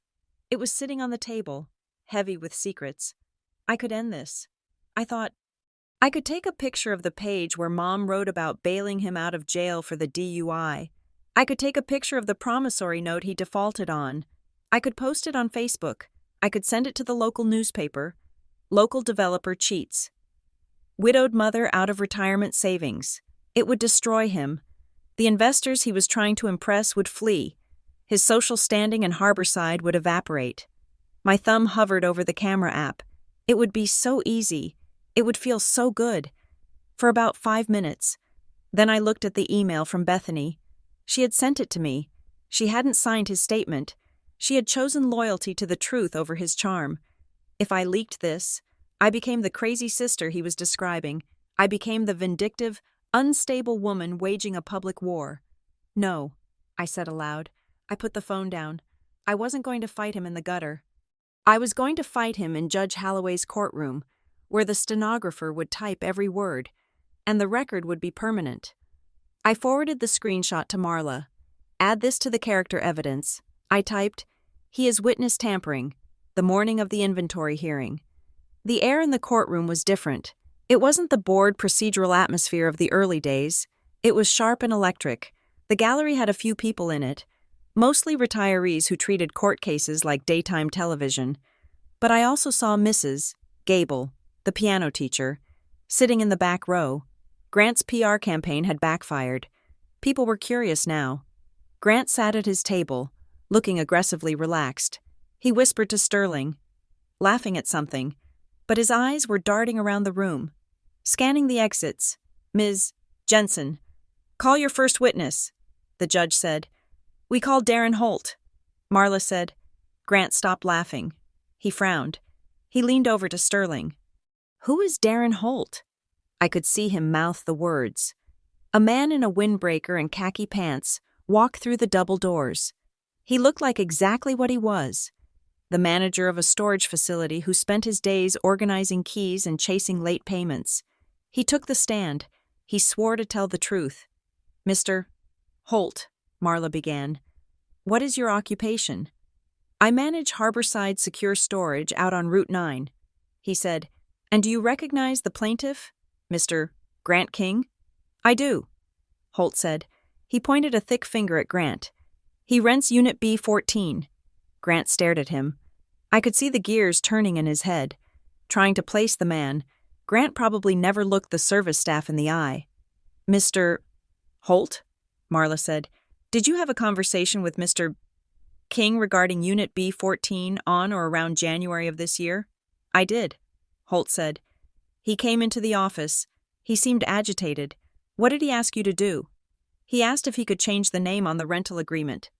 Holt said, he wanted to transfer the unit from G. King to a corporation, something called GK Holdings. And what did you tell him? I told him I could do it, but the history would stay in the system. Holt said, I told him we don't delete access logs. And how did he react? Holt paused. He looked at Grant, who was now gripping the edge of the table so hard his knuckles were white. He got mad. Holt said, what is the point of paying for privacy if you people keep a paper trail? Then he asked if there was a way to backdate the transfer, to make it look like the corporation had always held the unit. And what did you say? Marla asked. I said no. Holt said simply, that is illegal. Grant's lawyer, Sterling, stood up. Objection. Hearsay. It is the direct testimony of a party opponent's statement to a witness. Marla said calmly, it is an exception to hearsay. Overruled, the judge said. She was writing furiously on her notepad. Mr.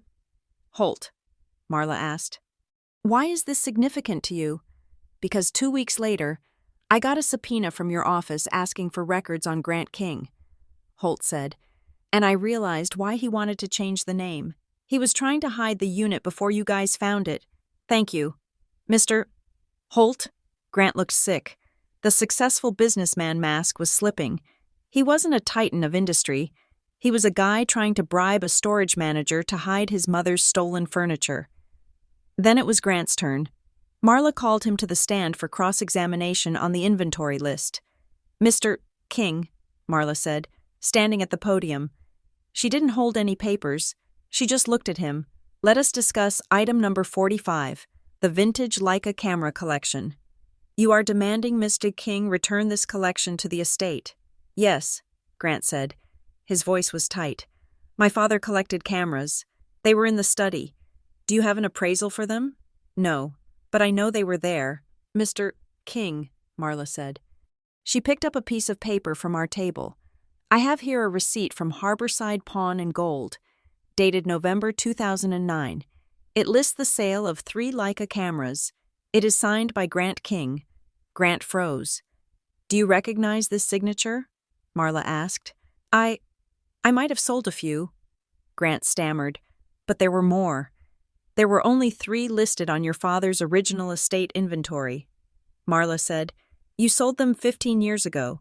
You pocketed the money, and now you are suing your sister for wrongful possession of items you sold to a pawn shop? I forgot. Grant said, It was a long time ago. You forgot. Marla repeated, Just like you forgot about the promissory note? Grant didn't answer. Let us move to the general allegations. Marla said, You claim in your filings that you had to take control of the estate because Claire was incapable of managing assets. She is, Grant said, seizing the opportunity to pivot back to his talking points. Claire is... She is soft. She gets emotional. She can't make hard decisions. When Mom died, she was a wreck. Someone had to be the adult in the room. The adult in the room. Marla said, So your decision to rent a secret storage unit and move items out of the house before probate was opened, that was you being the adult? I was protecting the assets. Grant snapped. If I left them there, she would have given them away. She has no concept of value. She would have given Mom's things to Goodwill. So you stole them to save them? Marla asked. I didn't steal them. I secured them. The courtroom was silent. Grant's voice echoed off the wood paneling. He sounded petulant, entitled, and cruel. Mr. King, Marla said, her voice dropping to a dangerous quiet. You testified that Claire is bad with decisions. Can you name one financial decision Claire King has made in the last 5 years that resulted in a loss? Grant blinked. I don't follow her finances. But you know she has held the same job for 8 years? Yes. You know she owns her home? Yes. And yet, Marla said, picking up the blue ledger, we have evidence here that you, the successful one, borrowed money from your mother 17 times in the last decade. That is private, Grant yelled. It is relevant to your credibility. Mr. King, you claim you are the responsible protector, and she is the incompetent child, but the math says otherwise. Grant looked at the judge. Your Honor, this is harassment. The judge looked over her glasses. It looks like cross-examination to me. Mr. King, answer the question. I have no comment. Grant spat. Then it was my turn. I walked to the witness stand. I felt the eyes of the room on me. Mrs. Gable, the bailiff, Grant. I sat down. I took a sip of water. My hands were trembling, but I placed them flat on the heavy wooden rail in front of me to steady them. Ms. King, Marla asked, why did you move your mother's belongings into storage? Because the house was sold, I said. My voice was small, so I cleared my throat and spoke louder. Because Grant sold the house. He told me the closing date was in 10 days. He told me he didn't care what happened to the junk inside. Did you consider it junk? No. I said. I looked at Grant. He was staring at the table, refusing to meet my eyes. It was my mother's life. It was the book she read, the sweater she wore, the letters she kept. I couldn't throw it away, so I packed it. I paid for the movers. I paid for the storage unit. Did you ever hide these items from your brother? No. I said. I told him where they were. I asked him to come look through them. He said he was too busy. Ms. King, Marla asked, why didn't you settle this case? Why didn't you just give him the boxes and pay the money he asked for? I paused. I thought about the easy way out. I thought about the sleepless nights. Because it wasn't true. I said. I looked at the judge. He was telling a story that wasn't true. I said, he was telling everyone I was a thief. He was telling everyone I was crazy. If I signed that settlement, I was agreeing with him. I was letting him write the history of our family. And I am the one who was there. I am the one who remembers what really happened. I couldn't let him erase the truth. I saw the judge nod. It was a microscopic movement. But I saw it. She saw me. She didn't see the emotional, irrational girl Grant had described. She saw a woman who had drawn a line in the sand. The hearing lasted until 4 in the afternoon. By the end, the air in the room was stale and hot. Grant's team had tried to poke holes in my story, but they had nothing. They asked if I had receipts for every single Beanie Baby. I said no. They asked if I had illegally accessed the safe deposit box. I said I used a key my mother left for me.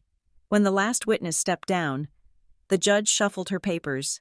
"We have heard a great deal of testimony," Judge Holloway said. "We have seen receipts. We have seen pawn shop records. We have seen a very interesting notebook." She looked at Grant. "Mr. King, your claim for all possessions is based on the assertion that the estate is missing significant value. You have submitted a consolidated list of demands." "Yes, Your Honor," Grant said. He had regained some of his composure. He buttoned his suit jacket. "We believe the list represents the total misappropriated assets." "Very well," the judge said. "Since this list is the basis of your claim, and since there seems to be significant confusion about what actually exists versus what is aspirational, I think it is important that we clarify exactly what you are asking for." She turned to the bailiff. "Officer Davis, please read the plaintiff's consolidated inventory demand list into the record." Grant smiled. He actually smiled. He thought this was a victory. He thought hearing the long list of items would emphasize the magnitude of his loss. He thought it would sound impressive. "I want every item read," the judge said, "along with the attached notations regarding proof of ownership that the defense has provided today." Grant's smile faltered. "Notes?" Sterling asked. "Your Honor, the list should just be the items." "No," the judge said. "The record must be complete. Read the item, and read the status as determined by today's evidence." The bailiff stood up. He adjusted his glasses. He picked up the thick stack of paper. I felt a wave of nausea. This was it, the sum total of my mother's life and my brother's greed. Read out loud in a government building. The courtroom went silent. "Item 1, the bailiff boomed. "Victorian silver tea service." He paused. He looked at the notation Marla had submitted. "Status, non-existent. No receipt provided by plaintiff." Defense submitted photo of Country Rooster ceramic set, purchased at yard sale, 1998. A ripple of laughter went through the back of the room.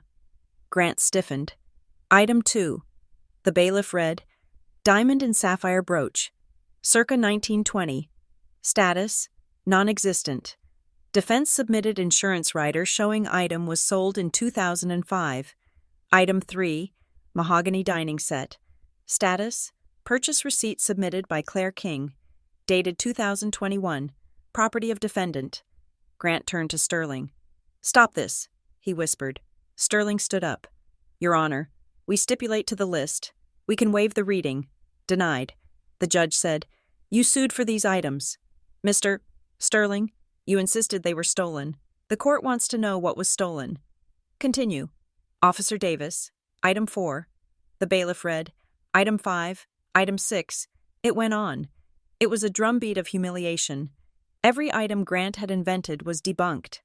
Every item he claimed was his was shown to be mine, or Mom's, or sold by him years ago. Grant looked confident no longer. He looked trapped. He stared straight ahead, his jaw working. And then the bailiff turned the page. Item 22. He read, "Contents of safe deposit box 402. The room seemed to get tighter. Contents include 1 promissory note, signed by Grant King, principal amount, $150,000. Status, defaulted." Grant flinched as if he had been slapped. Item 23. The bailiff read, 1 black notebook, labeled King Private. Contents, handwritten record of personal loans to Grant King totaling. The bailiff paused to squint at the calculation Marla had done in red ink, totaling $212,000. The number hung in the air. $212,000. Whispers broke out in the gallery. I saw Mrs. Gable lean forward, her hand over her mouth. Grant King, the benefactor. Grant King, the success. Grant King, who owed his dead mother $250,000. Grant wasn't smirking anymore. He was staring at the table, his face a mask of absolute frozen horror. He looked like a man who had just watched his own statue topple over and crush him. I sat there, listening to the numbers, and I felt sick. Not scared, just sick. It was so much money. It was so much betrayal. And the bailiff kept reading. He had pages to go. The bailiff, Officer Davis, took a sip of water from a plastic cup on his podium. The sound was loud in the silence of the courtroom. He adjusted his glasses, cleared his throat, and looked down at the next page of the inventory list. Item 34. He read. The voice was flat, bureaucratic, stripping the emotion away from the words, which made them sound even more grotesque. Description: personal correspondence. Specifically, all letters written by grandmother Rose King to Evelyn King between 1960 and 1980. Grant shifted in his seat. He was staring at the table, his fingers drumming a silent, frantic rhythm on the wood. Status. The bailiff continued. In possession of defendant. Note: letters contain no financial value. Letters are addressed to Evelyn King and her children. Defendant has preserved them in archival sleeves. Item 35. Description: personal diaries of Evelyn King. Years 1990 through 2020. I felt a cold shiver. Grant had demanded Mom's diaries. He wanted to own her private thoughts. He wanted to own the record of her grief, her loneliness, and her fear of him. Status. The bailiff read. In possession of defendant. Note: diaries contain entries detailing personal loans to plaintiff, Grant King, which contradict plaintiff's affidavit of solvency. Grant's head snapped up. He looked at the judge. Objection. Mr. Sterling shouted, jumping to his feet. Your Honor, reading the content of private diaries into the record is a violation of privacy. The judge didn't even look up from her notes. You demanded the diaries. Mr. Sterling, she said, you listed them as assets. You claimed Miss King was wrongfully withholding them. The court is simply clarifying what, exactly, she is withholding. Overruled. Continue. Officer Davis. The bailiff nodded. Item 36. Description: all photographic and audio recordings of King family gatherings from 1995 to present. The audacity of it hit me again. He wanted the photos of Christmas mornings. He wanted the videos of birthday parties. He wanted to own the visual history of our lives so he could edit himself into a better son. Status. The bailiff read, in possession of defendant. Note: digital files. Metadata indicates files were backed up by Claire King on personal hard drives purchased by Claire King. No estate funds used. Officer Davis turned the page. The sound of the paper crinkling was like a gunshot. Item 41. Description: living room electronics suite, television, sound system, Blu-ray player. Status. The bailiff read, non-existent. He paused. Note: items were sold by Grant King to Cash Now Electronics on May 4, 2022. Receipt attached to Defense Exhibit C. A murmur went through the gallery. I heard a gasp. Grant closed his eyes. He looked like he was in physical pain. The facade of the wealthy, benevolent brother was dissolving, replaced by the image of a man selling his dead mother's television for quick cash 2 weeks after her funeral. Item 42. The bailiff read, description: safe deposit box, contents, Sewell Trust and Savings, box 402. This was it. The air in the room seemed to vanish. The bailiff lifted the black notebook, the one labeled King, Private, and the single sheet of heavy bond paper, the promissory note. Item description: the bailiff read, one promissory note. Borrower, Grant King. Lender, Evelyn King. Date, June 15, 2015.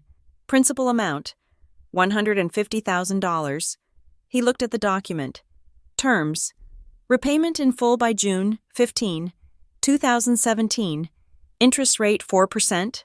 Status, the bailiff said, his voice dropping an octave. Defaulted. No record of repayment. Interest accrued to date, $62,000. Total debt to estate, $212,000. Grant stood up. That is enough, he said. His voice cracked. It wasn't a roar. It was a plea. That is a private family matter. Judge Holloway looked at him. Her expression was like granite. "Mr. King, you sued your sister in a public court," she said. "You claimed she was stealing from the estate. It appears the only person who has removed value from this estate is you. Sit down." "I am not sitting down," Grant said. He looked wild. His hair was disheveled where he had run his hands through it. "This is a setup. She forged that note. She manipulated my mother." "Officer Davis," the judge said calmly, "please finish the reading." "Item 43. The bailiff read, ignoring Grant, who was now being pulled down into his chair by Mr. Sterling. Description: personal ledger, labeled King, private.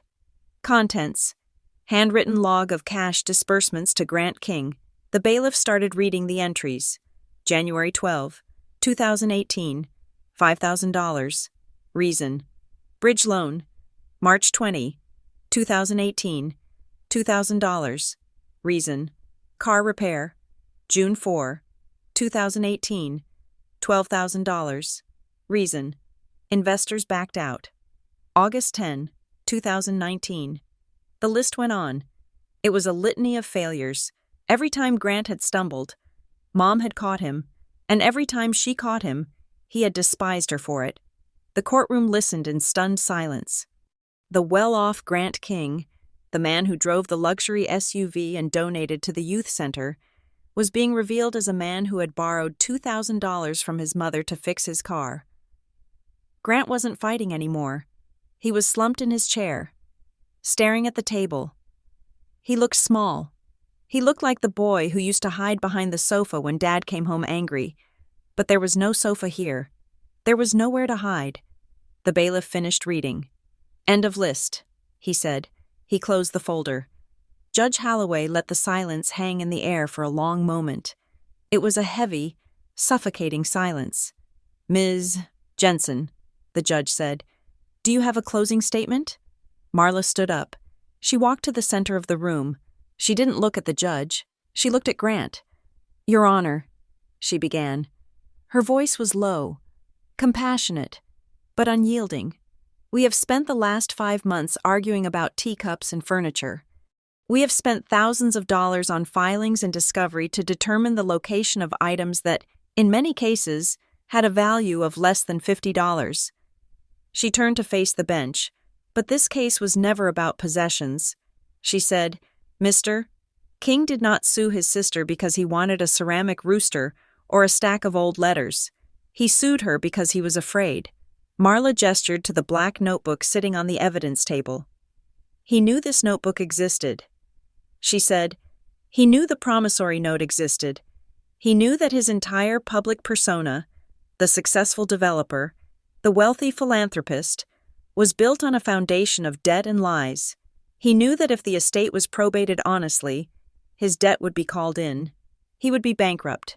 She walked over to me and placed a hand on my shoulder. "So he tried to rewrite history." Marla said, "He tried to paint his sister, the woman who cared for their dying mother, as a thief. He tried to use this court as a weapon to intimidate her into silence. He tried to use the legal system to bully her into handing over the evidence of his own failures." Marla looked back at Grant. "He wanted all possessions," she said. "Well, he has found them. He has found the truth, and the truth is that the estate does not owe him anything.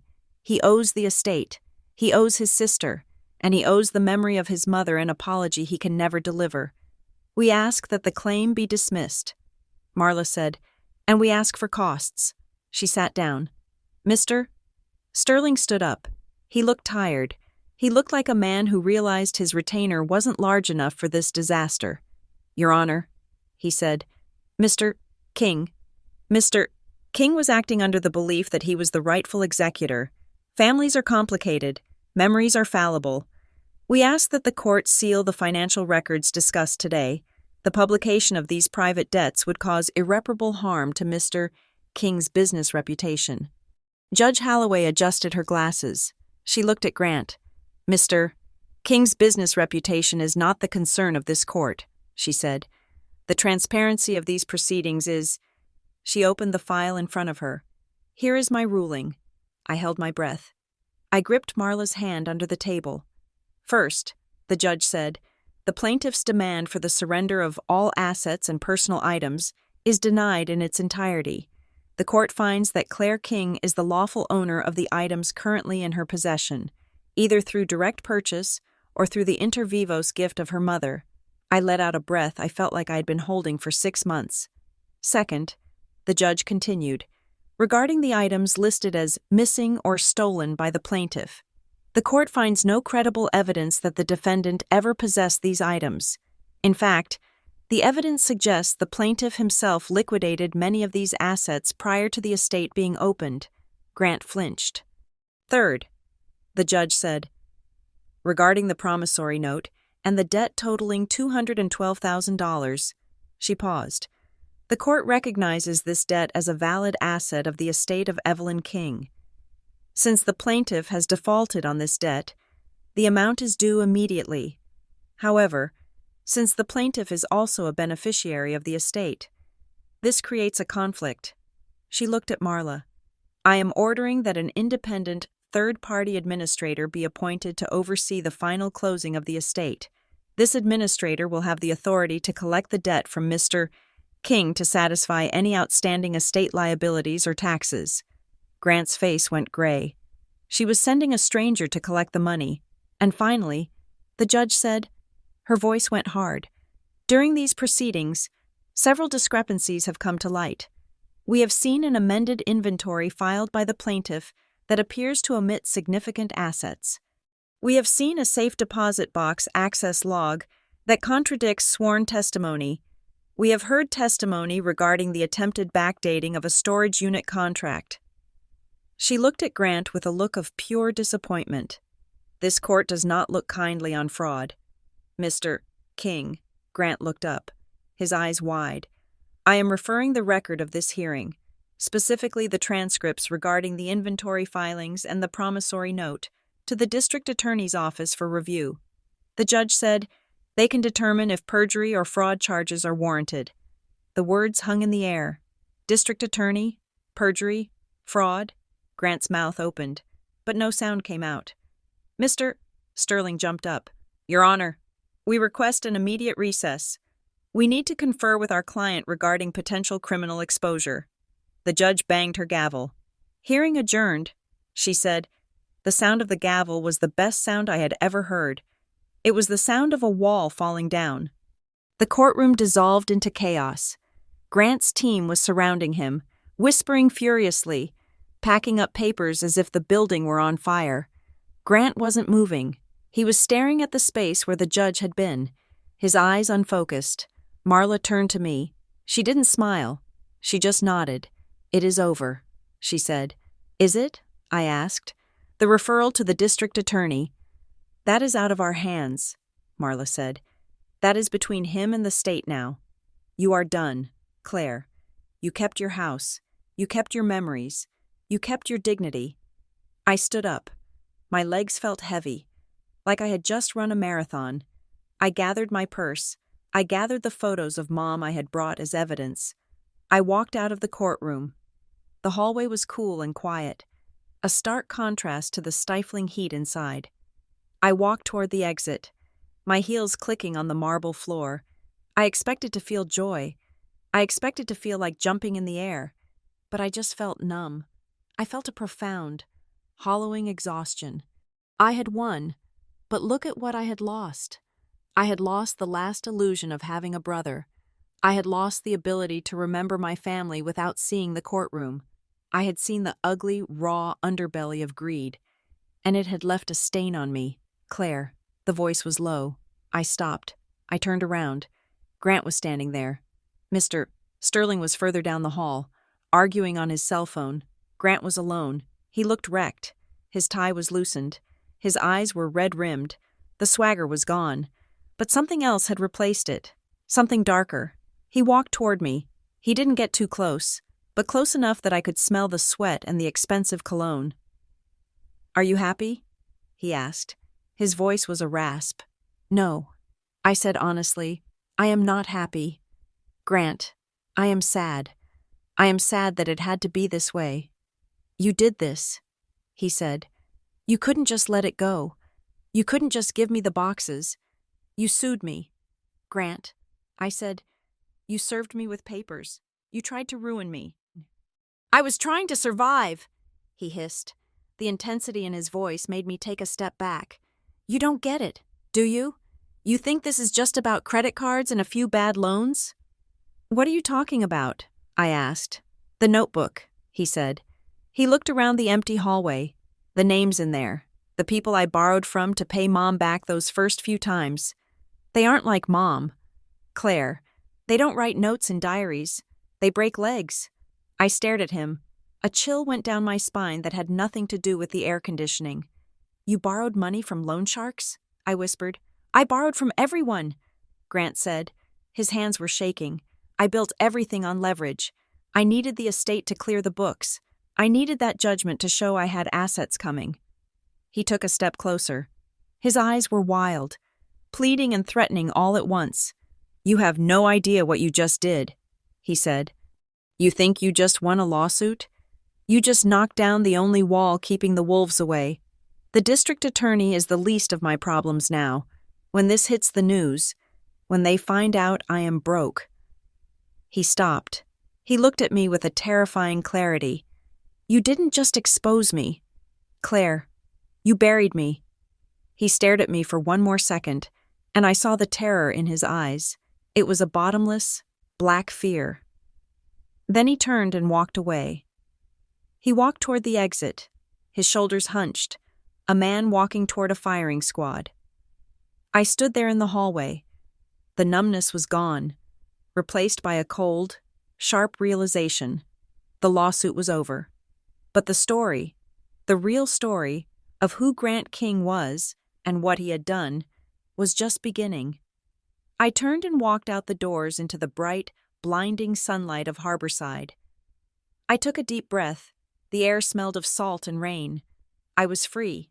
I walked to my car, got in, and drove away from the courthouse. I didn't look back. I had a life to live, a life that was small and quiet and completely, wonderfully mine. Thank you so much for listening to this story. It was a journey into the dark complexities of family, grief, and the lengths people will go to protect their illusions. I hope Claire's strength resonated with you. I would love to know where you are listening from today. Are you in a bustling city or a quiet town like Harborside? Please leave a comment below sharing your location and your thoughts on the ending. Do you think Grant deserved what happened to him? If you enjoyed this story, please make sure to subscribe to Revenge Stories for more realistic, emotionally grounded dramas. Your support means the world to me. Until next time, keep your receipts and trust your instincts.